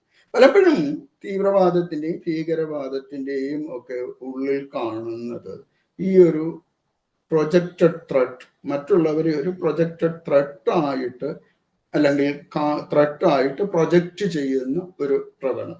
ഇത് ഇന്ന് നമ്മുടെ ചുറ്റുപാടുകളിലൊക്കെ നമ്മൾ കാണുന്ന കാര്യം. ഇതിൻ്റെയൊക്കെ നടുവിലാണ് മതത്തിന് ഒരു സാമൂഹ്യ നിർമ്മിതിയിലുള്ള പങ്കിനെ കുറിച്ച് നമ്മൾ ചിന്തിക്കുന്നത്. മതം, ഞാൻ പറഞ്ഞൊരു അന്വേഷണമായതുകൊണ്ട് തന്നെ എപ്പോഴും സത്യമായതിനെ കണ്ടെത്തുകയും അതിനെ ആഘോഷിക്കുകയും ചെയ്യുക എന്നുള്ളതാണ്. Celebrating truth, justice and piece. ഇത് എല്ലാം മതത്തിൻ്റെയും ആന്തരിക സത്തയാണ്. നീതിയുടെയും സ്നേഹത്തിൻ്റെയും സമാധാനത്തിൻ്റെയും സത്യത്തിൻ്റെയും പ്രഖ്യാപനങ്ങളാണ് മതങ്ങൾ നൽകുന്നത്. എന്നാൽ ഇന്ന് പലപ്പോഴും ഈ ഒരു സങ്കല്പത്തിന് അയവ് വരുന്നു, അല്ലെങ്കിൽ അതിന് തകിടം മറിക്കുന്ന അനുഭവങ്ങൾ നിലനിൽക്കും.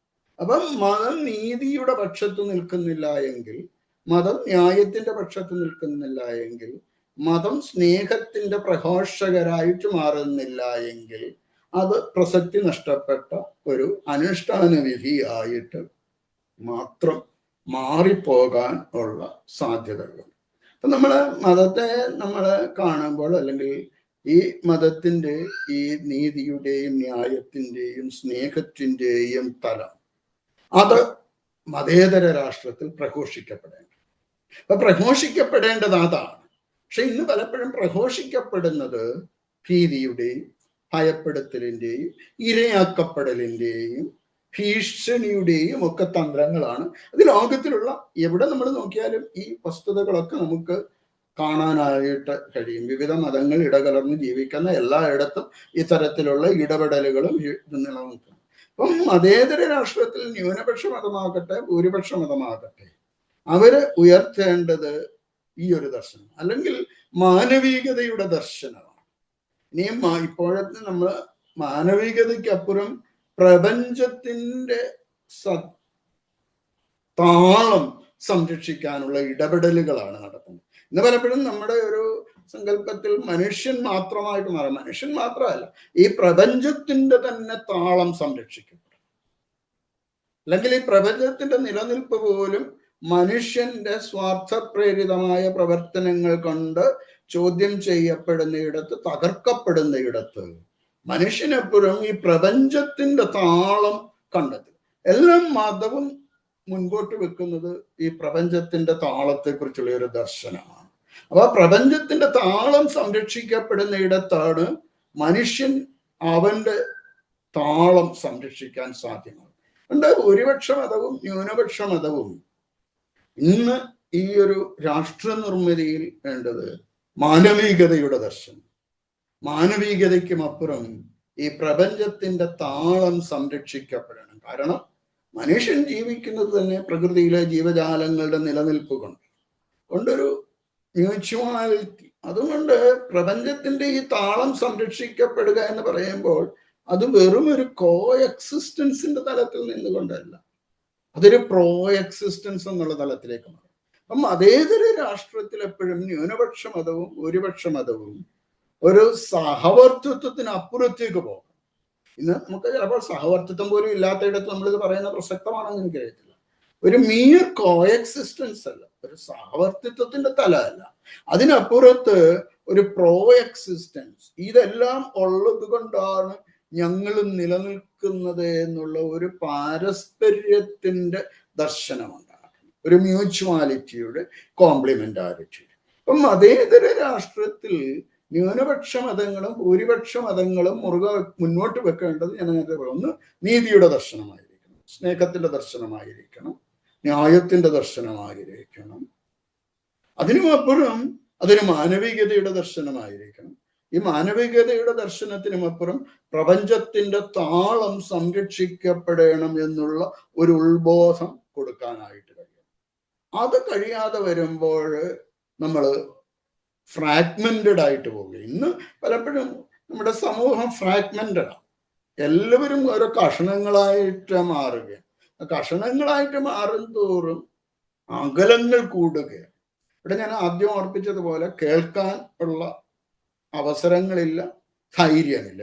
The courage to listen and the courage to enter in to a meaningful conversation.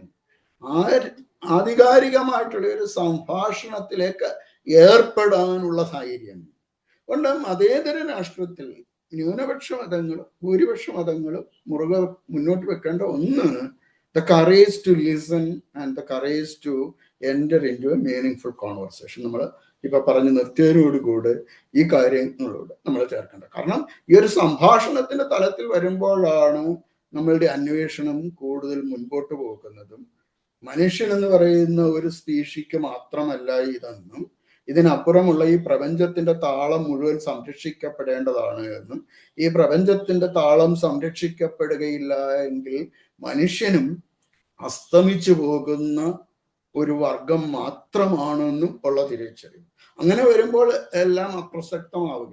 എന്നാൽ പലപ്പോഴും നമുക്ക് ഇത് സാധിക്കാതെ പോകുന്നത്. അതുകൊണ്ട് ഒരു എക്കോളജിക്കൽ ഡയമെൻഷൻ ഉണ്ട്, ഒരു പൊളിറ്റിക്കൽ ഡയമെൻഷൻ ഉണ്ട്, ഒരു എക്കണോമിക് ഡയമെൻഷൻ ഉണ്ട്, ഒരു cultural socio cultural political dimension ഉണ്ട് ഈ ഇടപെടലുകളിൽ എപ്പോഴും. അപ്പം മതേതര രാഷ്ട്രത്തില് ന്യൂനപക്ഷ മതങ്ങളും ഭൂരിപക്ഷ മതങ്ങളും അതിന്റെ പൊളിറ്റിക്കൽ ഡയമെൻഷൻ എന്താ? അത് മതത്തെ രാഷ്ട്രീയവൽക്കരിക്കുകയും രാഷ്ട്രീയത്തെ മതവൽക്കരിക്കുകയും ചെയ്യുന്ന പ്രവണതയ്ക്കപ്പുറം മതത്തെ ഉദാത്തമായ ഒരു അന്വേഷണമായിട്ട് കാണുകയും അത് രാഷ്ട്ര നിർമ്മിതിയെ കുറെ കൂടെ പ്രസക്തമാക്കുന്ന, രാഷ്ട്രത്തെ കുറെ കൂടെ അർത്ഥവത്താക്കുന്ന ഒരു പ്രക്രിയയിൽ ശേഷിയും പകരുന്ന ഒന്നായിട്ട് മാറണം. അത് സംസ്കാരധാരകളെ ആത്യന്തികവൽക്കരിക്കുന്നതിനപ്പുറം സംസ്കാരധാരകളുടെ സമന്വയത്തിലൂടെ സാംസ്കാരിക ബോധങ്ങളും മൂല്യബോധങ്ങളും ചിട്ടപ്പെടുത്തപ്പെടണം. അത് അതിൻ്റെ ഒരു തലത്തിൽ നിന്നുകൊണ്ട് മതത്തിന്റെ രാഷ്ട്രീയവൽക്കരണത്തിനും രാഷ്ട്രീയത്തിന്റെ മതവൽക്കരണത്തിനും അപ്പുറത്ത് മനുഷ്യനപ്പുറം പ്രപഞ്ചവും എന്നുള്ള ഒരു ബോധത്തിലേക്ക് എത്തിപ്പെടണം. അവിടെയാണ് മതങ്ങൾ പ്രസക്തമാകുന്നത്.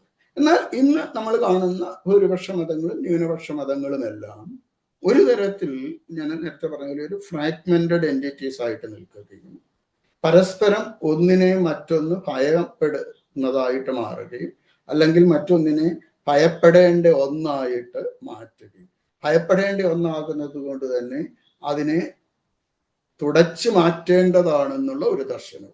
അതുകൊണ്ട് എപ്പോഴും ഈ പ്രൊജക്ഷൻ ഓഫ് ത്രെറ്റ് എന്ന് പറയുന്നത് ലീഡ്സ് ടു അനൈഹിലേഷൻ ആണ്. അപ്പൊ അവിടെ ചിലപ്പോൾ കൾച്ചറൽ ജനോസൈഡ്സ് തന്നെ നടക്കും. അത് ഒരു സമൂഹത്തെ തന്നെ ഉന്മൂലനത്തിലേക്ക് നയിക്കാവുന്നതാണ്. അപ്പൊ ഇന്ന് നമ്മുടെ ചുറ്റുപാടുകളിൽ നമ്മൾ ചെയ്യുമ്പോൾ കൊണ്ടൊരു പ്രൊജക്ഷൻ ഓഫ് ത്രെറ്റ്, മറ്റൊന്നിനെ ഒരു അപകടമായിട്ടോ അല്ലെങ്കിൽ ഭയഹേതുകമായിട്ടോ ഭീഷണിയായിട്ടോ കാണുമ്പോൾ ആ ഭീഷണിയുള്ളതിനെ തുടച്ചു മാറ്റുക എന്നുള്ളത് അവിടെ രൂപപ്പെടുന്നതാണ്. എന്നാൽ ഒരു മതേതര രാഷ്ട്രത്തിൽ ഭൂരിപക്ഷ മതവും ന്യൂനപക്ഷ മതങ്ങളും ഇതിനപ്പുറത്തേക്ക് പോകണം. അവിടെയാണ് ഞാൻ നേരത്തെ പറഞ്ഞത്, ഈ കേൾക്കാനും ഇടപെടാനും സംസാരിക്കാനും ഉള്ള ഒരു തയ്യാറെടുപ്പും ധൈര്യവും. ഇനി നമ്മൾ ഈ വിഷയത്തെക്കുറിച്ച് നമ്മൾ ചിന്തിക്കുമ്പോൾ നമ്മുടെ മനസ്സിൽ രൂപപ്പെടേണ്ട ഒരു, അല്ലെങ്കിൽ നമ്മൾ ഇന്ന് കാണുന്ന ഒരു പ്രത്യേകത, ഞാൻ പറഞ്ഞ ഒരു പ്രൈമോഡിയൽ സെന്റിമെന്റ്സ്, അത് രൂപപ്പെടും. ഈ പ്രൈമോഡിയൽ സെന്റിമെന്റ്സ് രൂപപ്പെടുമ്പോൾ എപ്പോഴും ഉണ്ടാകുന്ന ഒരു അപകടം എന്ന് പറയുന്നത്, ഈ emerges A nation within A nation, ഒരു രാഷ്ട്രത്തിനുള്ളിൽ മറ്റൊരു രാഷ്ട്രം രൂപം കൊള്ളും. അപ്പൊ അതിൻ്റെ ഒരു ജിയോ പൊളിറ്റിക്കൽ എൻറ്റിറ്റിക്ക് അപ്പുറത്ത് ഈ പ്രൈമോഡിയൽ സെന്റിമെന്റ്സ് രൂപപ്പെടുത്തുന്ന ചില സ്വത്വരാഷ്ട്രീയ മതബോധങ്ങൾ രൂപപ്പെടും. അല്ലെങ്കിൽ ഒരു ദേശത്തിനുള്ള ഒരു ജിയോ പൊളിറ്റിക്കൽ എൻറ്റിറ്റിക്കുള്ളിൽ, ഒരു ഭൂമിശാസ്ത്രപരമായ സ്ഥലത്തിനുള്ളിൽ പല രാഷ്ട്രങ്ങൾ പോലെ നിൽക്കാൻ, പോരാടാൻ ഉള്ള ഒരു പ്രവണതയുണ്ടാവും. അത് ഭൂരിപക്ഷ മതത്തിലും ശക്തമാണ്, ന്യൂനപക്ഷ മതങ്ങളിലും ശക്തമാണ്. ഈ ഒരു ഒരു ഭൂമിശാസ്ത്ര പരിമിതിക്കുള്ളിൽ നിൽക്കുമ്പോൾ തന്നെ മറ്റൊരു രാഷ്ട്രം എന്നുള്ള ബോധം, രാഷ്ട്രം എന്ന് പറയുമ്പോൾ ഭൗതിക അധികാരത്തിന്റെ പൊളിറ്റിക്കൽ പവറിന്റെ ത്തിലല്ല, ഒരു ബോധം സൃഷ്ടിക്കപ്പെടാനുള്ള സാധ്യത. അതുകൊണ്ട് തന്നെ അത് പലപ്പോഴും തമ്മിലുള്ള പോരാട്ടത്തിലേക്ക് നയിക്കുന്ന ഒന്നായിട്ട് മാറി. ഇത് ഇന്ന് നമ്മുടെ ചുറ്റുപാടുകളിൽ കാണുന്ന ഒരു അപകടമാണ്. ഭൂരിപക്ഷ മതവും അത് ഈ ജിയോ പൊളിറ്റിക്കൽ അല്ലെങ്കിൽ ഭൂമിശാസ്ത്രപരമായ ചുറ്റുപാടിനുള്ളിൽ നിന്നുകൊണ്ട് അത് പറയുന്നു, ഇതാണ് രാഷ്ട്രം, ഇതാണ് ദേശീയത, ഇതാണ് സംസ്കാരം, ഇതാണ് മതം, ഇതാണ് വിധികൾ, അനുഷ്ഠാന വിധികൾ, ഇതാണ് നിയമസംഹിതകൾ എന്ന് പറയുന്നു. അപ്പൊ മറ്റൊരു രാഷ്ട്ര നിർമ്മിതി, അവിടെ ഉണ്ടാകുന്ന മറ്റൊരു രാഷ്ട്ര നിർമ്മിതി പറയുന്നു, ഇതെല്ലാം നിഷേധിക്കപ്പെടേണ്ടതാണ്, ഇതല്ല ഇതിനാ. അപ്പൊ ഈ ഒരു പോരാട്ടം എപ്പോഴും ഉണ്ട്. ന്യൂനപക്ഷ മതങ്ങൾ അവരുടേതായിട്ടുള്ള ചില ബോധങ്ങളും തുരുത്തുകളും സൃഷ്ടിക്കാൻ ഉള്ള പ്രവണതയുണ്ട്. ഇത് മതേതര സങ്കല്പത്തെ തകിടം മറിക്കുന്ന മറ്റൊരു അപകടമാണ്. നേഷൻ വിത്ത് നേഷൻ, ദേശീയതയ്ക്കുള്ളിലെ ദേശീയതകൾ. അത് സാംസ്കാരിക ദേശീയതയാകാം, മതദേശീയതയാകാം, ജാതീയ ബോധത്തിൽ നിന്ന് രൂപപ്പെടുന്ന ദേശീയതയാകാം, ഏതു തന്നെയായാലും അത് ഈ ഒരു ജോഗ്രാഫിക്കൽ പൊളിറ്റിക്കൽ എൻറ്റിറ്റിയിലെ ഒരു മതേതര സങ്കല്പത്തെ ചെറുത്ത് തോൽപ്പിക്കുന്ന അല്ലെങ്കിൽ എതിർക്കുന്ന ഒന്നായിട്ട് മാറുമ്പോൾ അത് അപകടകരമാണ്. അതുകൊണ്ട് മതേതര രാഷ്ട്രത്തിലെ ന്യൂനപക്ഷങ്ങളുടെയും ഭൂരിപക്ഷ മതങ്ങളുടെയും പങ്കിനെ കുറിച്ച് പറയുമ്പോൾ ഞാൻ വളരെ ായിട്ടാണ് പറഞ്ഞത്. ഒരുപാട് കാര്യങ്ങൾ പറയാനുണ്ട്. വളരെ പരിണതപരമായിട്ടുള്ള ഒരുപാട് ആളുകൾ ഇതിനകത്തുണ്ട്. അവർക്കെല്ലാം അത് കോൺട്രിബ്യൂട്ട് ചെയ്യാനായിട്ട് കഴിയും. എന്നാലും ഞാൻ പറയാനായിട്ട് ശ്രമിച്ച ഒരു കാര്യമേ ഉള്ളൂ, ഇവിടെ ഒരു അന്വേഷണം ഉണ്ടാക്കണം, അത് ശ്രദ്ധിക്കാൻ, ലിസൺ ചെയ്യാൻ ഉള്ള ഒരു അന്വേഷണം ഉണ്ടാവണം, നീതിയുടെ, ന്യായത്തിൻ്റെ, സ്നേഹത്തിൻ്റെ ദർശനം പങ്കുവെക്കാനായിട്ട് കഴിയണം, മാനവികതയെ ഉയർത്തിപ്പിടിക്കണം, മാനവികതയ്ക്കപ്പുറം പ്രപഞ്ചത്തിൻ്റെ താളം സംരക്ഷിക്കാനായിട്ട് കഴിയണം, പ്രൈമോഡിയൽ സെന്റിമെന്റ്സ് രൂപപ്പെടുത്തുന്ന ബോധങ്ങൾക്ക് അപ്പുറത്തേക്ക് പോകാൻ കഴിയണം, ഒരു ദേശീയതയ്ക്കുള്ളിലെ ദേശീയതകൾ എന്നുള്ള സങ്കല്പത്തിനപ്പുറം പോകാൻ കഴിയുമ്പോഴാണ് നമ്മുടെ ഇടപെടലുകൾ സംഗതമാകുന്നത്. ഇത്രയും കാര്യങ്ങൾ പറഞ്ഞുകൊണ്ട് ഞാൻ എൻ്റെ വാക്കുകളെ അവസാനിപ്പിക്കുന്നു. താങ്ക് യു അച്ഛൻ. Thank you for the wonderful presentation. It is a very thought provoking presentation. നമ്മൾ പ്രിയപ്പെട്ട അച്ഛനോട് വളരെ ഹൃദ്യമായ നന്ദി പറയുന്നു. മതം എന്ന് നമ്മൾ മലയാളത്തിൽ പറയുന്ന വാക്ക് പലപ്പോഴും മതം ആയി മാറുന്നത് നമുക്ക് പ്രായോഗിക ജീവിതത്തിൽ സമൂഹങ്ങളിൽ പലപ്പോഴും കാണുന്നുണ്ട്. അതുകൊണ്ട് മതമാകുന്ന ഒരു കാലഘട്ടത്തിലാണ് അതിൻ്റെ ഒരു ഡീറ്റെയിൽസ് പ്രിയപ്പെട്ട അച്ഛൻ നമ്മളോട് പറഞ്ഞത്. ഉത്തമമായ ദൈവദർശനം, ഉത്തമമായ മാനവ ദർശനം, ഉത്തമമായ പ്രപഞ്ച ദർശനം, ഇതാണ് ഒരർത്ഥത്തിൽ എല്ലാ റിലിജിയനും പ്രഘോഷിക്കുന്നത്. എന്നാൽ അത് പലപ്പോഴും അച്ഛൻ ലാസ്റ്റിൽ പറഞ്ഞു നിർത്തിയ നേഷൻ വിതിൻ ദ നേഷൻ എന്നതുപോലെ അധികാര പ്രയോഗത്തിൻ്റെ ഇടങ്ങളായിട്ട് ഓരോ വലിയ ഗ്രൂപ്പോ ചെറിയ ഗ്രൂപ്പോ, ഒരു സമൂഹത്തിനുള്ളിൽ തന്നെ ചെറു സമൂഹങ്ങളും ഒരു രാഷ്ട്രത്തിനുള്ളിൽ തന്നെ ചെറു രാഷ്ട്രങ്ങളുമായി മതത്തിൻ്റെ പേരിൽ മാറുന്ന വലിയ അപകടം നമ്മൾ കാണുന്ന ഒരു കാലമാണ്. പ്രിയപ്പെട്ട അച്ഛൻ ഞാൻ നേരത്തെ സൂചിപ്പിച്ചതുപോലെ അതിൻ്റെ ഒരു വളരെ താത്വികമായ ഒരു തലത്തിൽ വളരെ ഹൃദ്യമായി ലളിതമായ ഭാഷയിൽ പ്രിയപ്പെട്ട അച്ഛൻ നമ്മൾക്ക് ഈ കാര്യങ്ങളെക്കുറിച്ച് പറഞ്ഞു. അച്ഛനും സൂചിപ്പിച്ചതുപോലെ നമ്മളുടെ ഈ ഗ്രൂപ്പ് വളരെ നല്ല ഒരു ഗ്രൂപ്പ് ആളുകളാണ്. എല്ലാവർക്കും ഇതിനകത്ത് കോൺട്രിബ്യൂട്ട് ചെയ്യാൻ താല്പര്യമുള്ള ആളുകളാണ്. അങ്ങനെ ഉള്ളത് കൊണ്ട് തന്നെ നമുക്ക് ചർച്ചകളിലേക്ക് പോകുന്നതിനുള്ള അവസരമാണ്. നമ്മൾ സാധാരണ ചെയ്യുന്നത് പോലെ തന്നെ ചർച്ചയിൽ പങ്കെടുക്കുന്നവർ ചോദ്യങ്ങൾ ചോദിക്കാനുള്ളവർ ആദ്യം ചോദിക്കണം.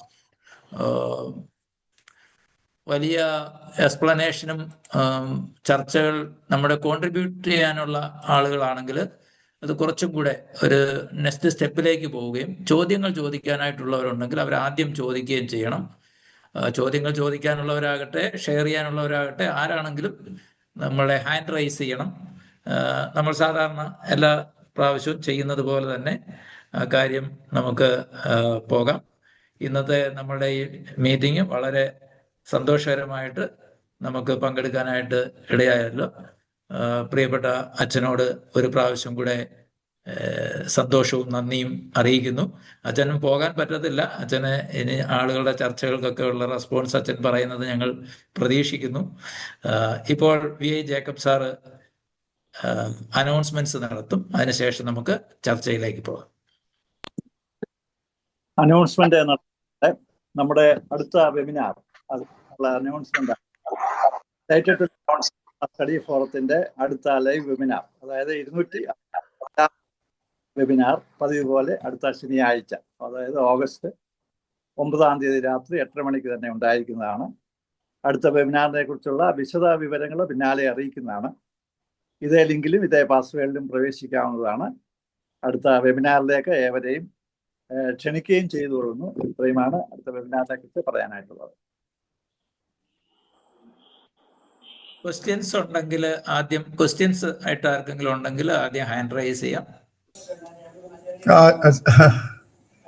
അച്ഛൻ്റെ വളരെ വളരെ ഫിലോസഫിക്കലായിട്ടുള്ളൊരു നെറേറ്റീവ് ആയിരുന്നു. അത് ഒത്തിരി ആ വിഷയവുമായി ബന്ധപ്പെട്ട് അച്ഛൻ പല കാര്യങ്ങൾ നമ്മുടെ മുമ്പിൽ വെച്ചു. പക്ഷെ എൻ്റെ ഒരു ചോദ്യം, നമ്മൾ ഈ ഒരു മതവിമർശനം കുറെ കൂടെ ഒരു ഷാർപ്പായി നിർവഹിക്കപ്പെടേണ്ട ഒരു ഘട്ടത്തിലല്ലേ നിൽക്കുന്നത് എന്നുള്ളതാണ്. അതായത് ഒരു മതം എന്ന് പറയുന്നത് ഒരു സത്താപരമായ യാഥാർത്ഥ്യമല്ല. അതെൻ്റെ ചിന്തയിൽ അതൊരു പ്രക്രിയ എന്ന് പറഞ്ഞാൽ ചരിത്രത്തിൽ പല ഘടകങ്ങൾ ഒന്നിച്ചു ചേർന്ന് വന്ന് നിൽക്കുന്ന ഒരു പ്രക്രിയ എന്ന അർത്ഥത്തിൽ നമ്മളതിനെ കാണേണ്ടതായിട്ടുണ്ട്. അതുകൊണ്ട് ഇന്ന് നമ്മൾ ആത്യന്തികമെന്നോ അല്ലെങ്കിൽ വളരെ അബ്സല്യൂട്ട് എന്നോ പറയുന്ന പല ഘടകങ്ങളും ചരിത്രത്തിൻ്റെ പല തലത്തിൽ ഇങ്ങനെ രൂപപ്പെട്ടു വന്നതാണ്. ഉദാഹരണം പറഞ്ഞാൽ, ഇപ്പോൾ കാർഷിക സംസ്കാരത്തിലേക്ക് മനുഷ്യൻ പ്രവേശിച്ചു കഴിയുമ്പോഴാണ് ഇന്നത്തെ ഈ നമ്മൾ പറയുന്ന ഒരു മതബോധ രൂപീകരണം ഹോമോസാപ്പിയൻസിനുള്ളിൽ വരുന്നത്. ഇപ്പം തന്നെ സെമിറ്റിക് മതത്തെ എടുത്താൽ നമുക്കറിയാം, നേരത്തെ അത് ഹെനോത്തീസമായിരുന്നു. ഹെനോത്തീസ് എന്ന് പറഞ്ഞാൽ പല ദൈവങ്ങളുണ്ട്, അതിനകത്ത് ഒരു പ്രധാനപ്പെട്ട ദൈവത്തെ ആരാധിക്കുക. പിന്നീട് അത് പോളിത്തീസത്തിലേക്ക് പോയി, ബഹുദൈവ വിശ്വാസത്തിലേക്ക് വന്നു. പിന്നീട് നമുക്കറിയാം എംപയർ സ്റ്റേറ്റുകളും മൊണാർക്കിയൊക്കെ വന്നു കഴിഞ്ഞപ്പോൾ ഒരു ഏകരാജാവിൻ്റെ കീഴിൽ കുറെ കൂടെ സംഘടിതമായ ജനസമൂഹം ഉണ്ടാകണം എന്നൊരു താല്പര്യത്തിൻ്റെ വെളിച്ചത്തിൽ നമ്മൾ മോണോത്തീസത്തിലേക്ക് പോയി. അപ്പം ഇങ്ങനെയുള്ള ചരിത്രത്തിലെ പല ഘടകങ്ങൾ കൂടിച്ചേർന്ന് സഞ്ചരിക്കപ്പെടുന്ന ഒരു പ്രക്രിയയായിട്ട് മതത്തെ കാണുക അല്ലേ കുറെ കൂടെ അർത്ഥവത്തായത്. അതിനൊരു സത്താപരമായ അനുഭവമോ സാധ്യത അതിനുണ്ടോ എന്നുള്ളത് നമ്മൾ ഗൗരവമായിട്ട് ചിന്തിക്കേണ്ട ഒരു വിഷയമായിട്ട് എനിക്ക് തോന്നുന്നുണ്ട്. മറ്റൊന്ന്, നമ്മൾ ഇതിനോട് ഈ മതത്തെ പഠിക്കുന്ന സമയത്തൊക്കെ നമ്മളിപ്പോൾ ഗ്ലോബൽ ക്യാപിറ്റലിസത്തിൻ്റെ റോളൂടെ ഇതിനോട് ചേർത്ത് പറയേണ്ടതായിട്ടുണ്ട്. കാരണം ഗ്ലോബൽ ക്യാപിറ്റലിസം ഉണ്ടാക്കുന്ന വലിയൊരു ശൂന്യത, പ്രത്യേകിച്ച് ഈ മാർക്കറ്റ് വേൾഡ് മനുഷ്യൻ്റെ ഉള്ളിൽ സൃഷ്ടിക്കുന്ന ശൂന്യത, സമ്പത്തിൻ്റെ വളരെ അസമത്വപരമായ വിതരണം സൃഷ്ടിക്കുന്ന ശൂന്യത, പ്രത്യേകിച്ച് ദരിദ്ര രാജ്യങ്ങളിലൊക്കെ ഈ ശൂന്യത ഭയങ്കര ഭീകരമാണ്. അതിലേക്ക് കടന്നു വരുന്ന മുഴുവൻ ഈ വർഗീയതയാണ്. അതുകൊണ്ട് മതത്തെ മാത്രം എടുത്തു വെച്ച് ചർച്ച ചെയ്യാതെ ഇന്നത്തെ ഒരു ഗ്ലോബൽ ക്യാപിറ്റൽ വേൾഡ് എങ്ങനെയാണ് ഈ മത മൗലികതയെ സൃഷ്ടിക്കുന്നത്, അച്ഛൻ പറഞ്ഞ പോലെ മതത്തെ ഒരു റിലീജിയൻ എൻറ്റിറ്റിയാക്കി മാറ്റുന്നത് എങ്ങനെയാണ്, ആ നെക്സസ് നമ്മൾ കുറച്ചുകൂടെ എക്സ്പോസ് ചെയ്യേണ്ടേ എന്നുള്ളത്. അപ്പോൾ രണ്ട് ചോദ്യമാണ് എനിക്കുള്ളത്. ഒന്ന്, ഇതിനെ ഒരു സത്താപര അനുഭവം എന്നതിൻ്റെ അപ്പുറത്ത് ഒരു ചരിത്രത്തിലൊരു പ്രക്രിയയായിട്ട് കാണുക. അത് ചരിത്രത്തിൽ രൂപപ്പെട്ടതാണ്, അതിനൊരു ആത്യന്തികതയൊന്നുമില്ല, ചരിത്രത്തിൽ അത് മുന്നോട്ട് മാറിക്കൊണ്ടിരിക്കും എന്നുള്ള ഒരു നിഗമനം നമുക്ക് അതിനകത്ത് വേണം. രണ്ട്, ഈ ഒരു ഡിബേറ്റിൽ ഇന്നത്തെ ഒരു ക്യാപിറ്റൽ വേൾഡിൻ്റെ ഒരു ഇൻവോൾവ്മെൻറ്റ് എങ്ങനെയാണ് മനുഷ്യൻ്റെ ഉള്ളിൽ ആ ശൂന്യത സൃഷ്ടിക്കുന്നത്, ആ ശൂന്യതയിലേക്ക് എങ്ങനെയാണ് ഈ മതമൗലികത കടന്നു വരുന്നത്, ആ ഒരു ഹിസ്റ്റോറിക്കൽ പ്രോസസ്സൂടെ നമ്മൾ എക്സ്പോസ് ചെയ്യേണ്ടതല്ലേ? ഈ രണ്ട് ചോദ്യമുള്ളൂ എനിക്ക്. ഡയറക്റ്റ് ആൻസർ ചെയ്യാം. ഓക്കെ, അച്ഛൻ പറഞ്ഞതിനോട് ഞാൻ പൂർണ്ണമായിട്ട് ചോദിക്കുന്നു. മതത്തെക്കുറിച്ച് പറയുമ്പോൾ ഞാൻ ആദ്യം പറയണമെന്ന് വെച്ചിട്ട് പിന്നെ പറയാതിരുന്ന, മതം എന്ന് പറയുന്ന ഒരു സാമൂഹിക രാഷ്ട്രീയ നിർമ്മിതിയാണ്. അതാണ് എൻ്റെ ഒരു കാര്യം, ഒരു സോഷ്യൽ കൾച്ചറൽ കൺസ്ട്രക്റ്റ്. അതുകൊണ്ട് ഞാൻ ഇതിനെ മറ്റൊരു തരത്തിലെ പറയാനായിട്ട് ശ്രമിച്ച ഇതൊരു അന്വേഷണമാണ്. അന്വേഷണത്തിൽ എപ്പോഴും മുമ്പോട്ടുള്ള പോക്കാണ്. ഒരിക്കലും അതിനെ സ്റ്റാൻഡേർഡൈസ് ചെയ്യാനോ ഇൻസ്റ്റിറ്റ്യൂഷണലൈസ് ചെയ്യാനോ പാടില്ല. ഇൻസ്റ്റിറ്റ്യൂഷണലൈസ് ചെയ്യുമ്പോഴാണ് അത് ഒന്നുകിൽ ഓട്ടോക്രസി ആയിട്ടോ തിയോക്രസി ആയിട്ടോ റിലീജിയന്റെ ആധിപത്യമായിട്ടോ ഒക്കെ മാറുന്നത്. അതുകൊണ്ട് മതത്തെ നമ്മൾ ആ ഒരു വിമർശനാത്മകമായിട്ടുള്ള തലത്തിൽ തന്നെ കാണേണ്ടത് ആവശ്യമാണ്. ഇതൊരു നിർമ്മിതിയാണ്. അത് ആ ഒരു നിർമ്മിതി കാലഘട്ടത്തിനനുസരിച്ച് അവരുടെ ദൈവബോധങ്ങളും മനുഷ്യബോധങ്ങളും പ്രപഞ്ചബോധങ്ങളും എല്ലാം നിർമ്മിച്ചു കൊണ്ടേയിരിക്കുകയാണ്. അതുകൊണ്ടൊരു സത്താപരമായ ആത്യന്തിക സത്യ, ഒരു ഓണ്ടോളജിക്കൽ പർട്ടിക്കുലാരിറ്റി എന്ന് പറയാമോ എന്ന് ചോദിച്ചാൽ അതിൻ്റെ ഒരു ബീയിങ്, ഒരു ബീയിങ്ങിനപ്പുറം നമ്മൾ അതിനെ ഒരു ബീയിങ് ആയിട്ട് കാണുകയല്ല. എന്നാൽ ഈ ഇത് മനുഷ്യനിൽ രൂപപ്പെടുത്തുന്ന ചില സംഘബോധങ്ങളുണ്ട്, കളക്റ്റീവ് കോൺഷ്യസ്നെസ് ഉണ്ട്. ആ കളക്റ്റീവ് കോൺഷ്യസ്നെസ് രൂപപ്പെടുത്തുന്ന ചില കളക്റ്റീവ് മെമ്മറീസ് ഉണ്ട്.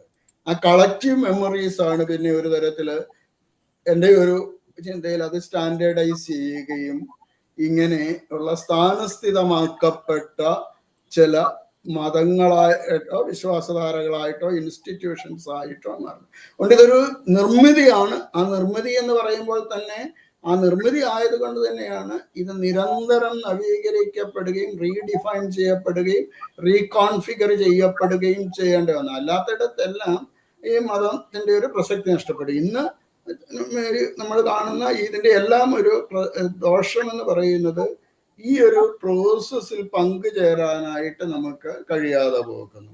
കാരണം അധികാരം ഉള്ളവൻ എപ്പോഴും അതിനെ അത് സംരക്ഷിക്കുവാനായിട്ടുള്ള ബോധങ്ങൾ സൃഷ്ടിച്ചു കൊണ്ടിരിക്കുകയാണ്. രാജാവ് വന്നപ്പോൾ, മൊണാർക്കി വന്നപ്പോൾ രാജാവിൻ്റെ അധികാരം സൃഷ്ടിക്കപ്പെടാനായിട്ട്, അധികാരം സംരക്ഷിക്കപ്പെടാനായിട്ട് അവൻ എംപറർ ദൈവമാണ് എന്ന് തന്നെ പറഞ്ഞു. എംപറർ ദൈവമാണ് എന്ന് പറയുന്ന ഒരു ലോകവും മതബോധവും അവൻ സൃഷ്ടിച്ചെടുത്തു. എന്നാൽ അതിനോട് അങ്ങനെ അല്ല എന്ന് പറയാനുള്ള ധൈര്യമുള്ള ഇടത്താണ് ആ ചലനാത്മകത, വിശ്വാസധാരയുടെ ചലനാത്മകത നിലനിൽക്കുന്നത്. ഇന്ന് പലപ്പോഴും നമ്മളെ വർഗീയതയിലും എല്ലാം പറഞ്ഞു വെക്കുന്നത് ഇത് ആണ് ദൈവമെന്ന്, ഇതാണ് മതമെന്ന്. അതാണ് ഇത് ഒരു കൃത്യമായിട്ടുള്ള റെസ്പോൺസ് അച്ഛൻ്റെ ചോദ്യത്തോടുള്ളതല്ല.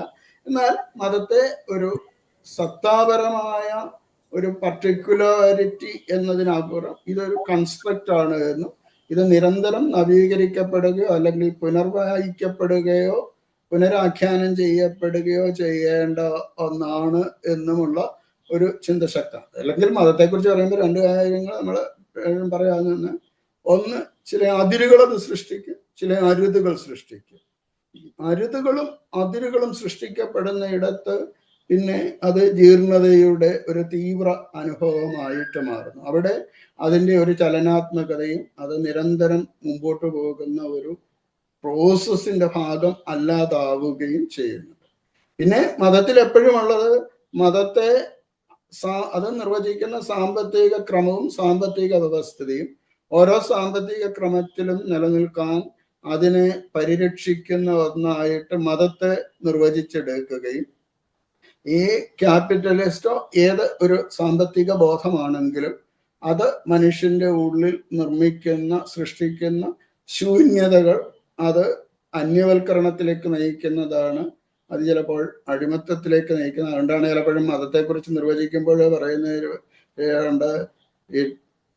ഒരു നിർവചനത്തിൽ എപ്പോഴും നമ്മൾ പറയുന്ന ഒരു കാര്യം, it helps to transcend limitations എന്നുള്ള ഒരു ആസ്പെക്ട് എടുത്തുകൊണ്ട് ഇതിനെ പലതിനെയും, ഈ അടിമത്തങ്ങളെ പലതിനെയും ന്യായീകരിക്കുകയും അതിനെ മറ്റൊരു ലോകവുമായിട്ടുള്ള ബന്ധത്തിൽ അതിനെ മാറ്റുകയും ചെയ്തു. മറ്റൊരു ലോകം എന്ന് പറഞ്ഞാൽ ഈ കഷ്ടത സാരമില്ല എന്ന് പറയുന്നു, ഇതിനപ്പുറത്ത് ഒരു നന്മയുണ്ട് എന്നും പറയുന്ന ഒരു ഫ്യൂച്ചറിസ്റ്റിക്, പാസ്റ്റുമായിട്ടും പ്രസന്റുമായിട്ടും ബന്ധമില്ലാത്ത ഒരു ഫ്യൂച്ചർ ഓറിയന്റഡ് റിലീജിയനായിട്ട് മാറാനുള്ള ഒരു പ്രവണത ചുറ്റുപാടുകളിൽ ശക്തമാവുകയും ചെയ്യുന്നുണ്ട്. ആണ് വളരെ പെട്ടെന്നുള്ള ഒരു ഇത് അച്ഛനോട് പറഞ്ഞ്, അച്ഛൻ പറഞ്ഞ എല്ലാത്തിനോട് യോജിക്കുന്നു. ഇതിനെ എൻ്റെ ഒരു പ്രതികരണം ഈ തരത്തിൽ ഞാൻ അങ്ങ് പരിമിതപ്പെടുത്തി. ശ്രീ ടെൻസ്റ്റി ബേബി.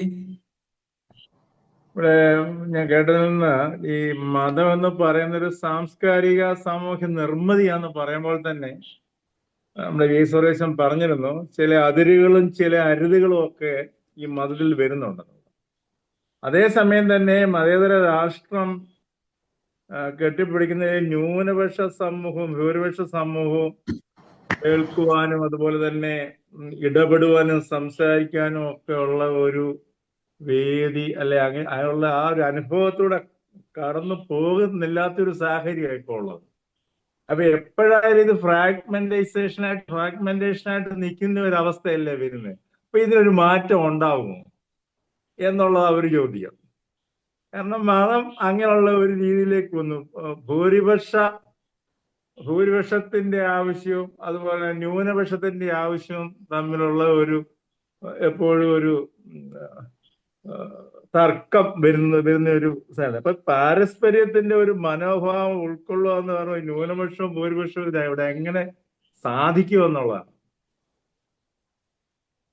ചോദ്യം. കഴിഞ്ഞോ? അത് അത്രേ ഉള്ളൂ. ഓക്കെ, ഒരു ചോദ്യവും കൂടെ. ജിജി എന്ന് പറഞ്ഞ ഒരാൾ ഹാൻഡ് റൈസ് ചെയ്തിരുന്നു. എപ്പോഴും ഉണ്ടോ? ചോദ്യം ഉണ്ടോ? ചോദ്യം ഉണ്ടേ ജിജിക്ക് ചോദിക്കുന്നു.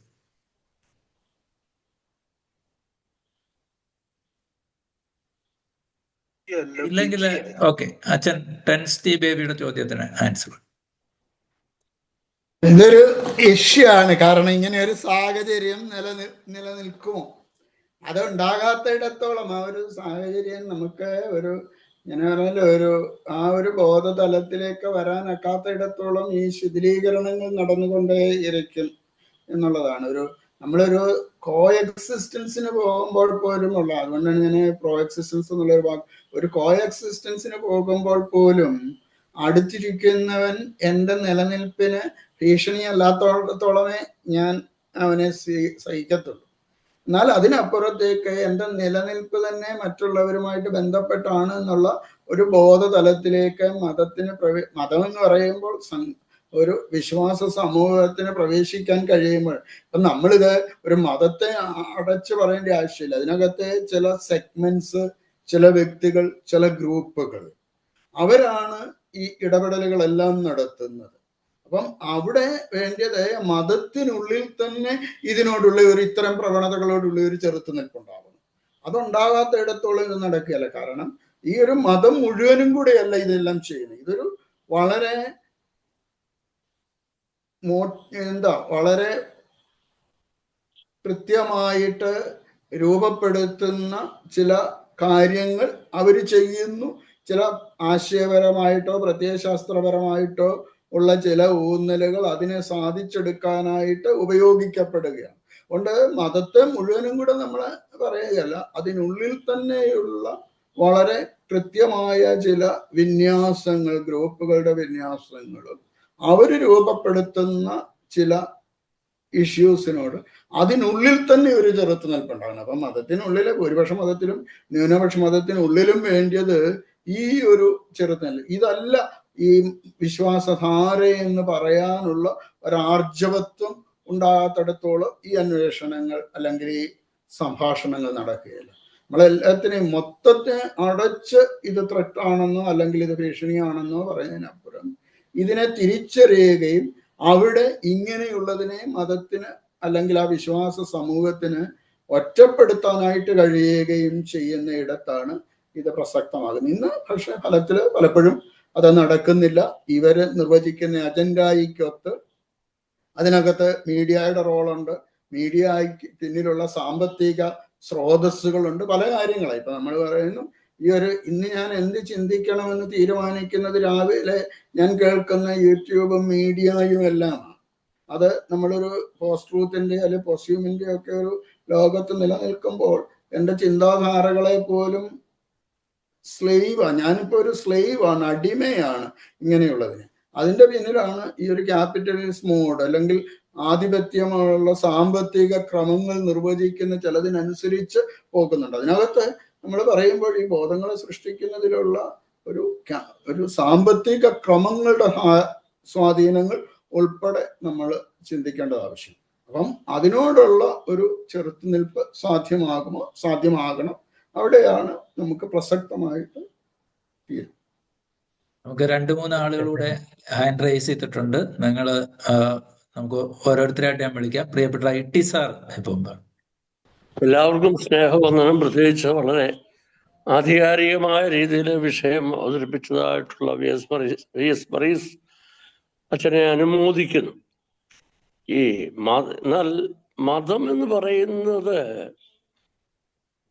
ഒരു വല്ലാത്ത അവസ്ഥ.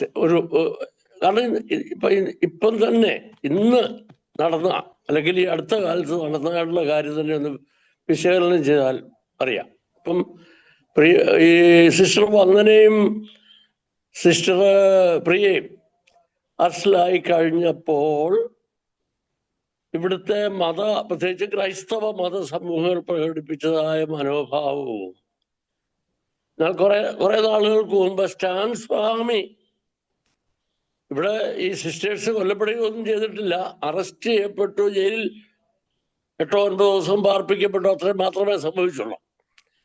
എന്നാൽ സ്റ്റാൻ സ്വാമി അറസ്റ്റ് ചെയ്യപ്പെട്ടു, ദീർഘകാലം മനുഷ്യത്വം നിഷേധിക്കപ്പെട്ടവനായിട്ട് അവിടെ കിടന്നു. അത് കഴിഞ്ഞിട്ട് അതിൻ്റെ പരിണിതിയായിട്ട് മരിച്ചു. അന്ന് ഈ ന്യൂനപക്ഷ വിഭാഗങ്ങൾ കാണിച്ചതായിട്ടുള്ള അല്ലെങ്കിൽ മതസമൂഹങ്ങൾ, ക്രൈസ്തവ മതസമൂഹങ്ങൾ കാണിച്ച മനോഭാവവും തമ്മിൽ തന്നെ എന്തോ ഒരു വൈരുദ്ധ്യമായിരുന്നു അറിയാം. അപ്പം ഈ വൈരുദ്ധ്യം ഈ മതബോധങ്ങൾ സൃഷ്ടിക്കുന്നതായിട്ടുള്ള വൈരുദ്ധ്യം തന്നെയാണ് എൻ്റെ ഒരു കാഴ്ചപ്പാട്. കാരണം അവർ വെച്ച് പുലർത്തുന്നതായ മതബോധമാണ് അത് സൃഷ്ടിച്ചത്. അല്ലാതെ തുല്യതയുടെ അടിസ്ഥാനത്തിൽ കാര്യങ്ങളെ കാണുവാനാണെങ്കിൽ സ്വാതന്ത്ര്യം, അല്ലേ? അടിമത്ത ബോധത്തിൽ നിന്ന് സ്വാതന്ത്ര്യ ബോധത്തിലേക്കുള്ളതായ ഒരു പ്രയാണം നയിക്കുവാനും ആ പ്രയാണത്തിന്റെ വാക്താക്കളായിട്ട് തന്നെ അതിന്റെ ഭവിഷ്യത്തെല്ലാം ഏറ്റെടുത്തുകൊണ്ട് ഇവിടെ നിലനിൽക്കാനും ഒക്കെ നമ്മെ എക്യുപ്പ് ചെയ്യുന്ന ഒരു മതബോധം ഇവിടെ യഥാർത്ഥത്തിലുണ്ടോ? ഇപ്പം ആശയം പറയുമ്പോൾ അല്ലെങ്കിൽ ഒരു പ്രഭാഷണം ചെയ്യുന്ന ആളുടെ സമയത്ത് നല്ല ആശയങ്ങളൊക്കെ മുൻപോട്ട് വെക്കപ്പെടുന്നു എന്നുള്ളൊരു അങ്ങേപ്പുറത്ത് അൺക്വാളിഫൈഡ് ആയിട്ട് നമുക്ക് ഒരു പൂർണ്ണ സ്വാതന്ത്ര്യ സ്വത്വം ഏതെങ്കിലും ഒരു മതം അതിനെ ന്യായിക്കുന്ന ആളുകളുണ്ടോ? എൻ്റെ ഒരു ന്യായമായ സംശയം ഞാൻ അച്ഛനുമായിട്ട് ചോദിക്കുന്നു എന്ന് മാത്രമേ ഉള്ളൂ. അടുത്ത ഒരു ചോദ്യം കൂടെ കേട്ടിട്ട് ആൻസർ പറയുന്നു. ഓക്കെ, ഇനി ഉള്ളതെല്ലാം കൂടെ കേട്ടിട്ട് ഓക്കെ. അപ്പോൾ Shri Raju Philip sir. Thank you സോളമേച്ചന്. ഔപചാരികമായ മര്യാദ അല്ലെങ്കിൽ മുഖവിലൊന്നും പറയുന്നില്ല. നേരിട്ട് വിഷയത്തിലേക്ക് കടക്കട്ടെ. ഇന്ന് ഡിസ്പ്യൂട്ട് ഉണ്ടാക്കുന്നതായ വിഷയങ്ങളാണ് ഈ പൊളിറ്റിക്സ്, റിലീജിയൻ, അതുപോലെ സെക്സ്. ഈ 3 വിഷയങ്ങളാണ് ഏറ്റവും ഡിസ്പ്യൂട്ട്.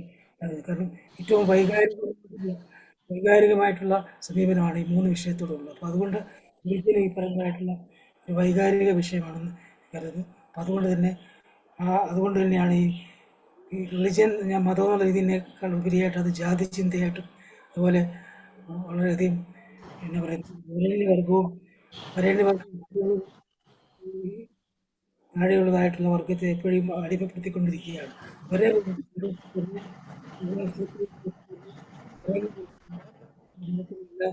എല്ലാവിധമായിട്ടുള്ള ആനുകൂല്യങ്ങളും അതിൻ്റെ എല്ലാവിധമായിട്ടുള്ള എന്താ പറയുന്നത്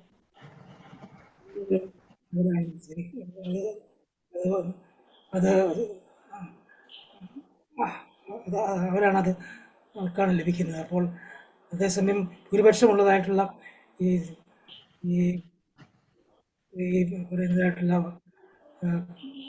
താഴ്ന്ന ജാതിക്കാർ, സോക്കോൾഡ് ഹരിജൻസ് എന്ന് പറയുന്ന ആൾക്കാർ, അല്ലെങ്കിൽ അവർ വളരെയധികമായിട്ട് സഹിക്കുക, അവരാണ് ആക്ച്വലി ഭൂരിപക്ഷമെങ്കിലും അവരാണ് നിശബ്ദമായിട്ടുള്ള ഭൂരിപക്ഷം എന്ന് പറയാൻ അവരെ പറയാൻ സാധിക്കും.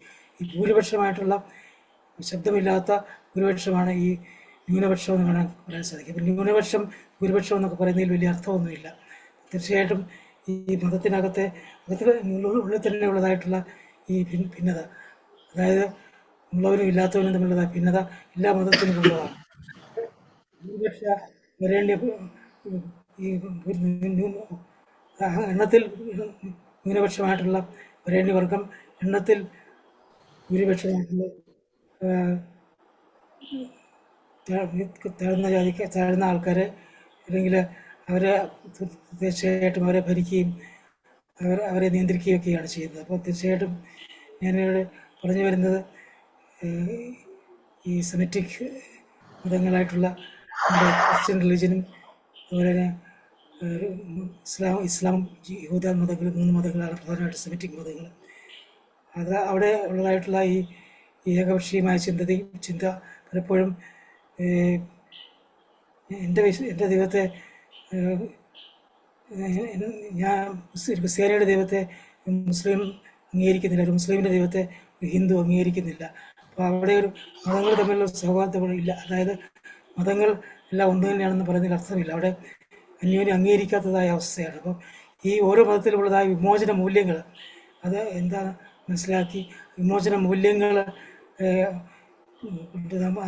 മൂല്യങ്ങളെ പ്രോത്സാഹിപ്പിച്ചുകൊണ്ട് ആ മതത്തിലുള്ള ജനങ്ങളെ വിമോചിപ്പിക്കാനല്ലേ ശ്രമിക്കേണ്ടത്. അങ്ങനെ ആഗമനമായിട്ടുള്ളൊരു വിമോചനം ഉണ്ടാകേണ്ടത് ആവശ്യമില്ലേ?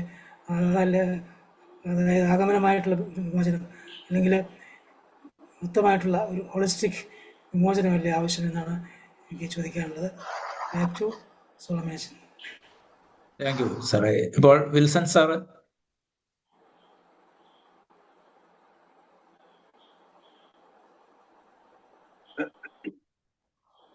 അച്ഛന്റെ പ്രഭാഷണം വളരെയധികം ഇഷ്ടപ്പെട്ടു.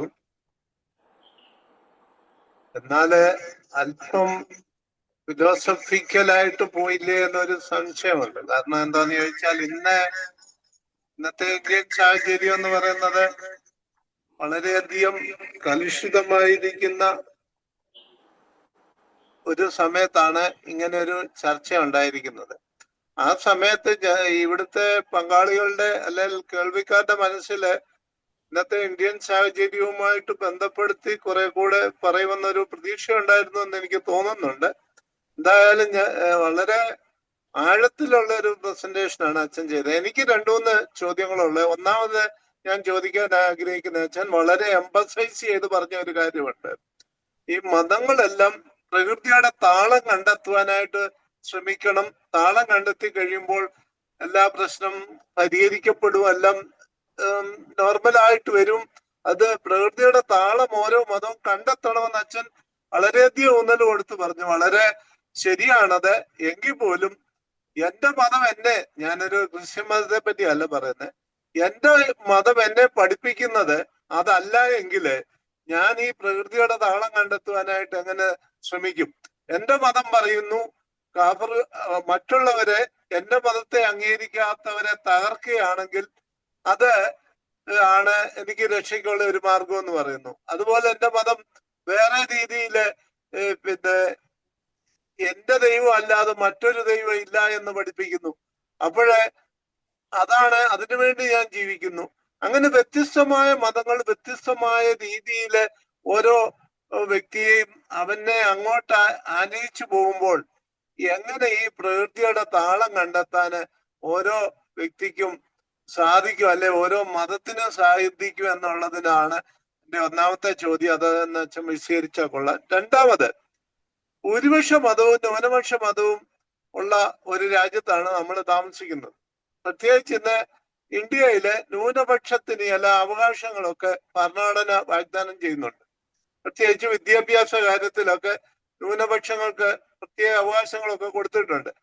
അതിനെപ്പറ്റി ഞാൻ മനസ്സിലാക്കുന്നത് എന്താണെന്ന് ചോദിച്ചു കഴിഞ്ഞാല്, വിദ്യാഭ്യാസം സ്ഥാപനങ്ങൾ ഭൂരിപക്ഷത്തിന്റെ മാത്രമായി പോയി കഴിഞ്ഞാൽ അവിടെ ന്യൂനപക്ഷങ്ങളുടെ കുഞ്ഞുങ്ങൾക്ക് പഠിക്കാൻ അവസരം കിട്ടാതെ വരുന്ന ഒരു സാഹചര്യം ഉണ്ടാകാൻ ഇടയാകരുത്. അതുകൊണ്ട് ന്യൂനപക്ഷങ്ങൾക്ക് പോലും അവർക്ക് വിദ്യാഭ്യാസ സ്ഥാപനങ്ങൾ ഉണ്ടാക്കുവാനും അവിടെ അവരുടെ കുഞ്ഞുങ്ങളെ പഠിപ്പിക്കാനുമായിട്ടുള്ള ഒരു ഒക്കെയുള്ള ഭരണഘടന രൂപപ്പെടുത്തിയവരുടെ വലിയ വിശാലമായ ചിന്തകളുടെ ഭാഗമായിട്ടാണ് ഈ ന്യൂനപക്ഷ അവകാശങ്ങളൊക്കെ കിട്ടിയിരിക്കുന്നത്. പക്ഷെ അതൊരു പകയ്ക്ക് കാരണമായിട്ട് മാറുന്ന ഒരവസ്ഥ ഇന്ന് ഇന്ത്യൻ സാഹചര്യത്തിലുണ്ട്.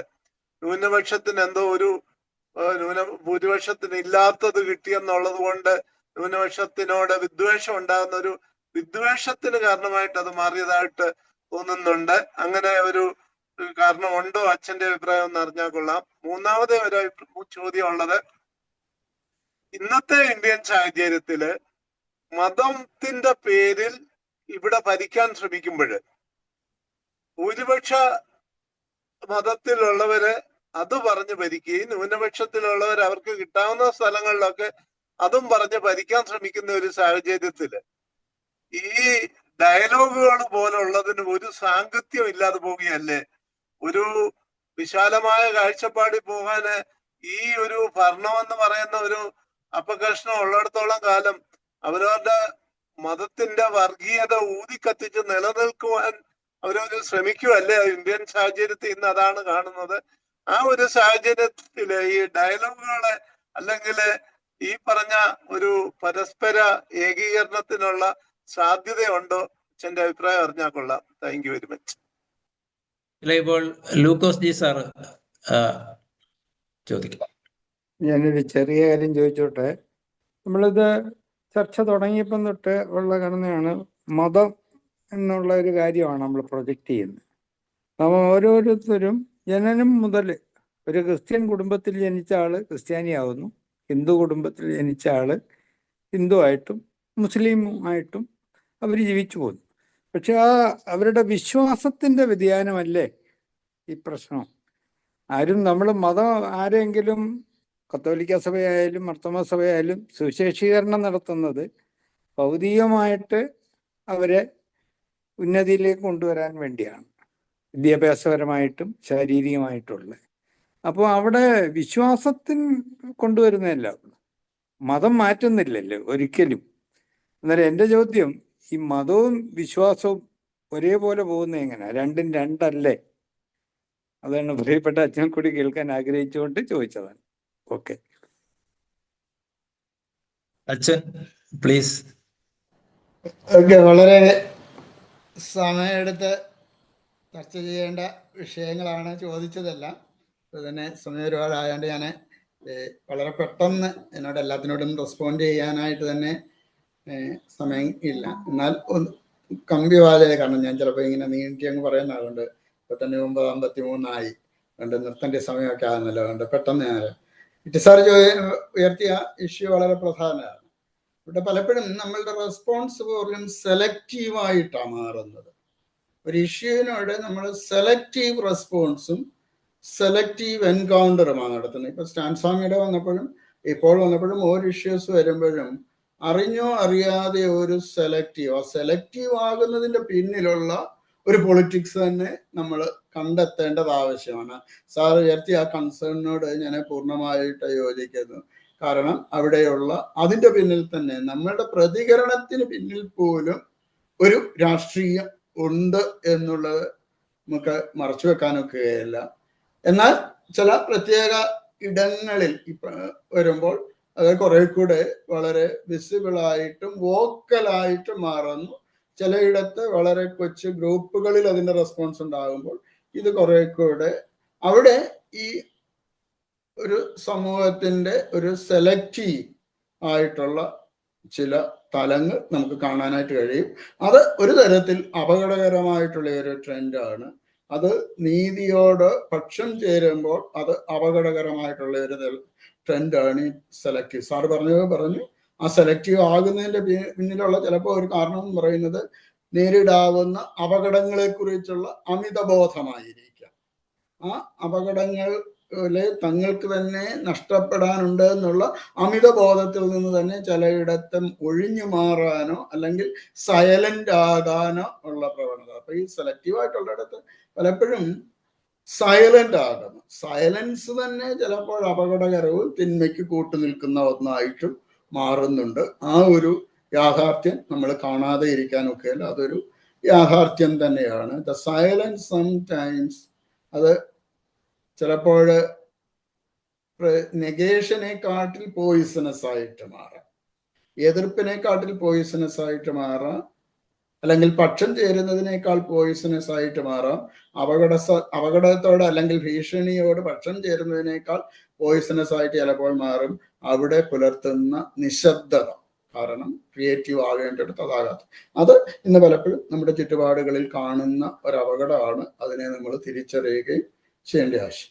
പിന്നെ ഇവിടെ ഉയർന്ന മറ്റൊരു ചോദ്യം എന്ന് പറയുന്നത് ഈ ജാതിയുമായിട്ട് ബന്ധപ്പെട്ടുള്ളതാണ്. ജാതി സൃഷ്ടിക്കുന്ന അല്ലെങ്കിൽ ജാതിബോധം സൃഷ്ടിക്കപ്പെടുകയും ജാതിബോധം കൊണ്ട് തന്നെ അടിച്ചമർത്തപ്പെടുകയും അവർണരാക്കപ്പെടുകയും ചെയ്യുന്ന ഒരു ജനതയുടെ വേദനകളും ദുഃഖങ്ങളും അവരുടെ കാര്യങ്ങളും ചർച്ച ചെയ്യപ്പെടാതെ പോകുന്ന ഒരവസ്ഥ പലപ്പോഴും നമ്മുടെ പലപ്പോഴും അല്ല, അതൊരു യാഥാർത്ഥ്യമായിട്ട് നിൽക്കുന്നുണ്ട്. അവിടെയും എപ്പോഴും സംഘടിത വരേണ്യ വർഗം അവർ ചിട്ടപ്പെടുത്തുന്ന അജണ്ടകളെ ലെജിറ്റിമൈസ് ചെയ്യുകയും അതിനെ സ്റ്റാൻഡേർഡൈസ് ചെയ്യുകയും അതിനെ യാഥാർത്ഥ്യമായിട്ട് പ്രൊജക്റ്റ് ചെയ്യുകയും ചെയ്യുമ്പോൾ അത് ഉണ്ടാക്കുന്ന ഒരപകടം, അതും നമ്മുടെ ചുറ്റുപാടുകളിൽ നമ്മൾ കാണേണ്ട ഒരപകടം. മൂന്നാമത്തെ മൂന്ന് ചോദ്യങ്ങൾ എന്നതിൽ ഉള്ള ഒരു കാര്യം, ഒന്ന്, ഇന്ന് നടക്കുന്ന യാഥാർത്ഥ്യങ്ങളെ കുറിച്ച് നമുക്ക് വളരെ അറിയാം, നമ്മളെല്ലാവരും ചിന്തിക്കുന്നതാണ്. ഞാനിതിൻ്റെ ഒരു അടിസ്ഥാനപരമായിട്ടുള്ള ചില ബേസിക് തിയററ്റിക്കൽ ഫ്രെയിമിൽ നിന്നുകൊണ്ട് അതിനെ ഒന്ന് അവതരിപ്പിക്കാനായിട്ട് ശ്രമിച്ചു. അതുകൊണ്ട് അതിൻ്റെ ഒരു അപകടമുണ്ട്. അങ്ങനെ ചെയ്യുമ്പോൾ പലതിനെയും നമ്മൾ മറന്നോ അല്ലെങ്കിൽ മാറ്റി നിർത്തിയോ ചെയ്യേണ്ടി വരും.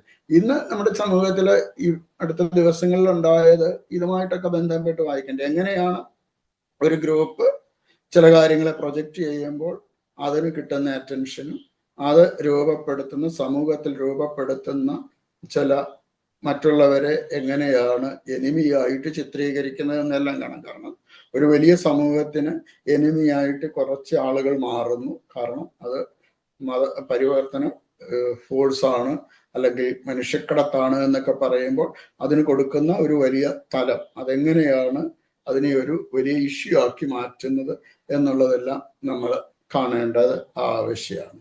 പിന്നെ നമ്മൾ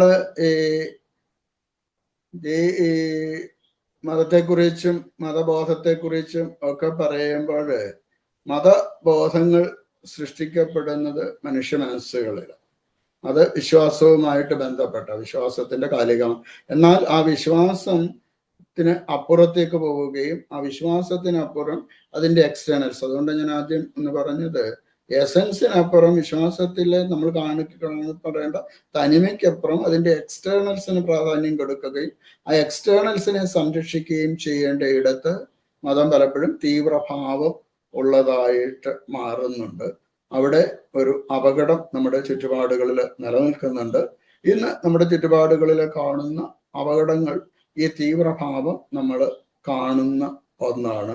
അതുകൊണ്ട് മതത്തിന്റെ ഒരു പ്രസക്തിയും മതത്തിന്റെ ഒരു മതം എന്ന് പറയുന്നത് നമ്മൾ ഇന്ന് കാണുന്ന ഒരു സംഘടിത ഒരു എൻറ്റിറ്റിക്ക് അപ്പുറത്ത് അതിന്റെ വിശ്വാസത്തിന്റെ തലത്തിൽ നിന്നുകൊണ്ട് ഈ പ്രപഞ്ചത്തിന്റെ താളം എന്നൊക്കെയുള്ളതിനെ നമുക്ക് കാണാനൊക്കത്തുള്ളൂ. മതം എപ്പോഴും ഓരോ, നമ്മൾ നേരത്തെ പറഞ്ഞ പോലെ രൂപപ്പെട്ട സാമൂഹ്യ പശ്ചാത്തലമുണ്ട്. ആ സാമൂഹ്യ പശ്ചാത്തലത്തിലെ ചില പ്രത്യേകതകളുണ്ട്, ചില ഇടപെടലുകളുണ്ട്. അതുകൊണ്ട് തന്നെ അവര് വിശ്വാസത്തെയും വിശ്വാസ പ്രമാണങ്ങളെയും ചില ഡയലോഗിലൊക്കെയാണ് ക്രോഡീകരിച്ചത്. ചിലതിനെ നിഷേധിക്കാനായിട്ട്, ചിലതിനെ സംരക്ഷിക്കാനായിട്ട്, ചിലതിൽ നിന്ന് വ്യത്യസ്തമാണ് തങ്ങളെന്ന് കാണിക്കാനായിട്ടൊക്കെ രൂപപ്പെടുത്തിയ ക്ലോസ്ഡ് എൻഡഡ് സിസ്റ്റംസ് ഉണ്ട്. അത് പല മതങ്ങളിലും നമുക്ക് കാണാം. അങ്ങനെയുള്ള ക്ലോസ്ഡ് എൻഡഡ് മതത്തിൽ പലപ്പോഴും നമ്മൾ ഈ പറയുന്ന പ്രപഞ്ചത്തിന്റെ താളം കാണുക എന്നൊക്കെ പറയുന്നത് സാധ്യമല്ലാതെ വന്നാൽ പോലും ഇതിനെ കുറെ കൂടെ വിശാലമായിട്ട് ഈ ദൈവദർശനത്തെ കാണാൻ കഴിയുമ്പോൾ, മനുഷ്യനെ കാണാൻ കഴിയുമ്പോൾ വിശ്വാസത്തെ ത്യജിക്കുകയല്ല, ഒരു നമ്മൾ ജീവിക്കുന്നത് ഒന്നിച്ച് ജീവിക്കുക എന്നുള്ള ഒരു ബോധതലത്തിലേക്ക് വരുന്നത്. ഇപ്പം എൻ്റെ വിശ്വാസം, ഞാനൊരു ക്രിസ്ത്യാനി എന്നുള്ള നിലയിൽ എൻ്റെ വിശ്വാസത്തിൽ ആഴമായിട്ട് നിൽക്കുമ്പോഴാണ് എനിക്ക് മറ്റൊന്നുള്ളതിനെ മനസ്സിലാക്കാനും ബഹുമാനിക്കാനായിട്ടും കഴിയുന്നത്. ആ ഒരു ബഹുമാനം, the respect towards our own faith and the respect towards the other, ഇത് രണ്ടും കൂടെ നിൽക്കുന്നിടത്താണ് പാരസ്പര്യം ഉള്ളത്. ഇപ്പം ആ ഒരു മ്യൂച്വൽ റെസ്പെക്റ്റ് ഇല്ലാതെ പോകുന്നിടത്ത് നമ്മൾ ഈ പാരസ്പര്യതയെ കുറിച്ച് പറയുന്നത് കൊണ്ട് കാര്യമില്ല. എന്നാൽ ഇന്ന് കാണുന്ന നമ്മുടെ ചുറ്റുപാടുകളിൽ, ഇന്നത്തെ പ്രത്യേകിച്ച് ഭാരതീയ ചുറ്റുപാടുകളിൽ ഒരു മതം അല്ലെങ്കിൽ ഒരു മതത്തിന്റെ രൂപങ്ങൾ അതെങ്ങനെയാണ് മറ്റൊന്നിനെ ഇല്ലായ്മയാക്കാനായിട്ടോ ചെറുത്തു നിൽക്കാനായിട്ടോ ഒക്കെ ശ്രമിക്കുന്നത് എന്നുള്ളത് ശ്രദ്ധേയമായിട്ട് നമ്മൾ കണ്ടുകൊണ്ടിരിക്കുകയാണ്. വിശ്വാസത്തിന്റെ പ്രഖ്യാപനം, അതിന്റെ അനുരൂപണം എല്ലായിടത്തും നടക്കുന്നുണ്ട്. അതിനെ ഒരു സ്ട്രക്ചറൽ റിലീജിയനിലെ ലോയൽറ്റീസിനെ മാറ്റുന്നതായിട്ട് വരുന്ന ഒരു വ്യാഖ്യാനം ഉണ്ടാകുന്ന ഇടത്താണ് പ്രധാനം. ഒരു സ്ട്രക്ചർഡ് റിലീജിയന് പുറത്തു പോകുന്നു എന്നുള്ളത് വരുന്നിടത്താണ് ഈ ഒരു പ്രശ്നങ്ങളെ നമ്മൾ കാണുന്നത്. എന്നാൽ അതിനപ്പുറത്ത് വിശ്വാസം നവീകരിക്കപ്പെടുകയും നമ്മളെ തന്നെ നിർവചിക്കുകയും ചുറ്റുപാടുകളെ നിർവചിക്കുകയും ചെയ്യുവാൻ പ്രാപ്തി തരുന്ന ഇടത്താണ് ഒരു വിശ്വാസ സമൂഹം അർത്ഥവത്തായിട്ട് ചുറ്റുപാടുകളോട് പ്രതികരിക്കുന്നത്. വേറെ ആർക്കെങ്കിലും പെട്ടെന്ന് ചോദിക്കാനുണ്ടോ? ഇല്ലെങ്കിൽ നമ്മുടെ ഒഫീഷ്യൽ സെഷനെ അവസാനിപ്പിക്കാനായിട്ട് ഇത് നമ്മുടെ Jacob Mathew sir vote of thanks പറയും. പ്രിയപ്പെട്ട ഉമ്മൻ വിയോർക്കി അച്ഛനുണ്ടോ? അച്ഛൻ പ്രാർത്ഥിച്ച ആശീർവാദം പറയും. ഇപ്പോൾ Jacob Mathew sir vote of thanks. Okay okay okay. ദൈവനാമത്തിന് മഹത്വം ഉണ്ടാകട്ടെ. 263 വെബിനാർ തുടർച്ചയായിട്ട് ഇങ്ങനെ നടത്താൻ തന്ന ദൈവകൃപയ്ക്ക് നന്ദി പറഞ്ഞുകൊണ്ട് ഞാൻ എൻ്റെ കർത്തവ്യത്തിലേക്ക് കടക്കട്ടെ. രാജ്യത്തിൻ്റെ മതേതര സ്വഭാവം ഏറ്റവും കൂടുതലായിട്ട് ചോദ്യം ചെയ്തുകൊണ്ട് പെട്ടിരിക്കുന്ന ഈ കാലഘട്ടത്തിൽ ആ വിഷയത്തെക്കുറിച്ച് വളരെ ആധികാരികമായിട്ട് നമ്മളോട് സംസാരിക്കാൻ VS വർഗീസ് അച്ഛന് സാധിച്ചു. അതിനുവേണ്ടി ദൈവത്തെ മഹത്വപ്പെടുത്തുന്നു. ഈ വിഷയം വളരെ നന്നായ രീതിയിൽ അവതരിപ്പിക്കുകയും അതിൻ്റെ വിവിധ തലങ്ങളെക്കുറിച്ച് നമ്മളെ മനസ്സിലാക്കി തരുന്ന അച്ഛനോടുള്ള നന്ദി ലൈറ്റ് ടു ലൈറ്റൻ കൂട്ടായ്മയുടെ പേരിൽ ഞാൻ ഇപ്പോൾ അറിയിച്ചുകൊള്ളുന്നു. ഈ മീറ്റിംഗ് വളരെ സമർത്ഥമായിട്ട് മോഡറേറ്റ് ചെയ്ത സോളമൻ അച്ഛനോടുള്ള നന്ദി നമ്മളുടെ ഈ കൂട്ടായ്മയുടെ പേരിൽ ഞാൻ അറിയിക്കുന്നു. ഈ മീറ്റിങ്ങിൽ പങ്കെടുത്ത് ചോദ്യങ്ങൾ ചോദിച്ച് ഇതിനെ കൂടുതൽ ഫലവത്താക്കി തീർത്ത അനേകരുണ്ട്. അവരോടുള്ള എല്ലാം നന്ദി ഈ സമയത്ത് ഞാൻ രേഖപ്പെടുത്തുന്നു. നമുക്ക് വേണ്ടി ഈ പ്ലാറ്റ്ഫോം ഒരുക്കുന്ന ശ്രീ ജോസ് മാത്യു നേരൂൾ പാട്ടുപാടുകയും പ്രാർത്ഥിക്കുകയും ചെയ്ത എല്ലാവരോടുള്ള നന്ദി രേഖപ്പെടുത്തിക്കൊണ്ട് നമ്മുടെ ഈ സെഷൻ്റെ എല്ലാവരോടും പങ്കെടുത്ത എല്ലാവരോടുള്ള നന്ദി രേഖപ്പെടുത്തിക്കൊണ്ട് ഞാൻ എൻ്റെ വാക്കുകൾ വിരമിക്കുന്നു. ദൈവം നമ്മളെല്ലാവരും അനുഗ്രഹിക്കട്ടെ. വളരെ മീനിങ് ഫുൾ ആയിട്ടുള്ള ഒരു സെഷൻ ആയിരുന്നു. പ്രിയപ്പെട്ട ബെന്നിയുടെ പാട്ട് മുതൽ ഇങ്ങോട്ടെല്ലാം ഒരു സംഗീതം പോലെ മനോഹരമായ ഒരു സെഷൻ ആയിരുന്നു. ഇപ്പോൾ പ്രിയപ്പെട്ട നമ്മുടെ ഉമ്മൻ വ്യൂവർക്കി അച്ഛൻ പ്രാർത്ഥിച്ച് ആശീർവാദം പറയും. പ്രാർത്ഥിക്കാം. ഞങ്ങളെ അത്യധികമായി സ്നേഹിക്കുന്ന ഞങ്ങളുടെ കർത്താവും ദൈവവുമേ, ലൈറ്റ് ടു ലൈറ്റിൻ്റെ 263 വെബിനാർ ഞങ്ങൾക്കിന്ന് ഒന്നിച്ച് നിർവഹിക്കാനായിട്ട് ഇടയായതിനായി ഞങ്ങൾ നിന്നെ സ്തുതിക്കുന്നു. ഞങ്ങൾ ജീവിക്കുന്ന ഒരു ലോക സാഹചര്യം, ലോകത്തിൻ്റെ എല്ലാ കോണുകളിലും ഇന്ന് മതമൗലികത വളരെയധികം ശക്തിപ്പെടുകയും വിദ്വേഷത്തിൻ്റെയും പകയുടെയൊക്കെ അന്തരീക്ഷം സൃഷ്ടിക്കപ്പെടുകയൊക്കെ ചെയ്യുന്നു. ആ ഒരു പശ്ചാത്തലത്തിലാണ് ഞങ്ങൾ ഇന്ന് ഈ വിഷയം പഠിക്കാനായിട്ട് മുതിർന്നത്. അതിലൂടെ പകരപ്പെട്ട ചിന്തകൾ കൂടുതലായി മനനം ചെയ്യാൻ ഞങ്ങളെ നീ സഹായിക്കണമേ. ഞങ്ങളുടെ ജീവിതത്തിൽ അഭിമുഖീകരിക്കുന്ന ഓരോ കാര്യങ്ങളും അതൊരു സ്വാഭാവികതയിൽ അതിനെ കാണാതെ യാദൃച്ഛികമായി എന്ന് ചിന്തിക്കാതെ അതിൻ്റെ ഉൾക്കാമ്പിലേക്ക് കടന്ന് ഒരു വിമർശന സ്വരത്തോടുകൂടെ എല്ലാത്തിനെയും വീക്ഷിക്കാനും വിലയിരുത്താനുമുള്ള ഒരു ബൗദ്ധിക തലം ഞങ്ങളിൽ വികസിപ്പിച്ചെടുക്കാൻ അവിടുന്ന് ഇടയാക്കണമേ എന്ന് പ്രാർത്ഥിക്കുന്നു. ഇന്ന് ഈ ചിന്തകൾ ഞങ്ങൾക്ക് പകർന്നു നൽകിയ VS വർഗീസ് അച്ഛനെ പ്രത്യേകിച്ച് ഓർക്കുന്നു. അച്ഛൻ്റെ ഇതുവരെയുള്ള ശുശ്രൂഷ കാലയളവിൽ വ്യാപരിച്ചെല്ലാ നല്ല അനുഭവങ്ങൾക്കായി നിന്നെ സ്തുതിക്കുന്നു. പ്രത്യേകിച്ച് ഒരു ദൈവശാസ്ത്ര അധ്യാപകൻ എന്നുള്ള നിലയിൽ അച്ഛൻ നിർവഹിച്ച എല്ലാ ശുശ്രൂഷകൾക്കായും ഞങ്ങൾ നിന്നെ സ്തുതിക്കുന്നു. പ്രത്യേകിച്ച് 5 വർഷം മർത്തോമ വൈദിക സെമിനാരിയുടെ പ്രിൻസിപ്പളായിട്ട് പ്രവർത്തിക്കാനും അച്ഛനെ നീ സഹായിച്ചു. അച്ഛൻ്റെ തുടർന്നുള്ള വിശ്രമ കാലഘട്ടം സന്തോഷകരമായിരിക്കാൻ ഇടയാക്കണമേ.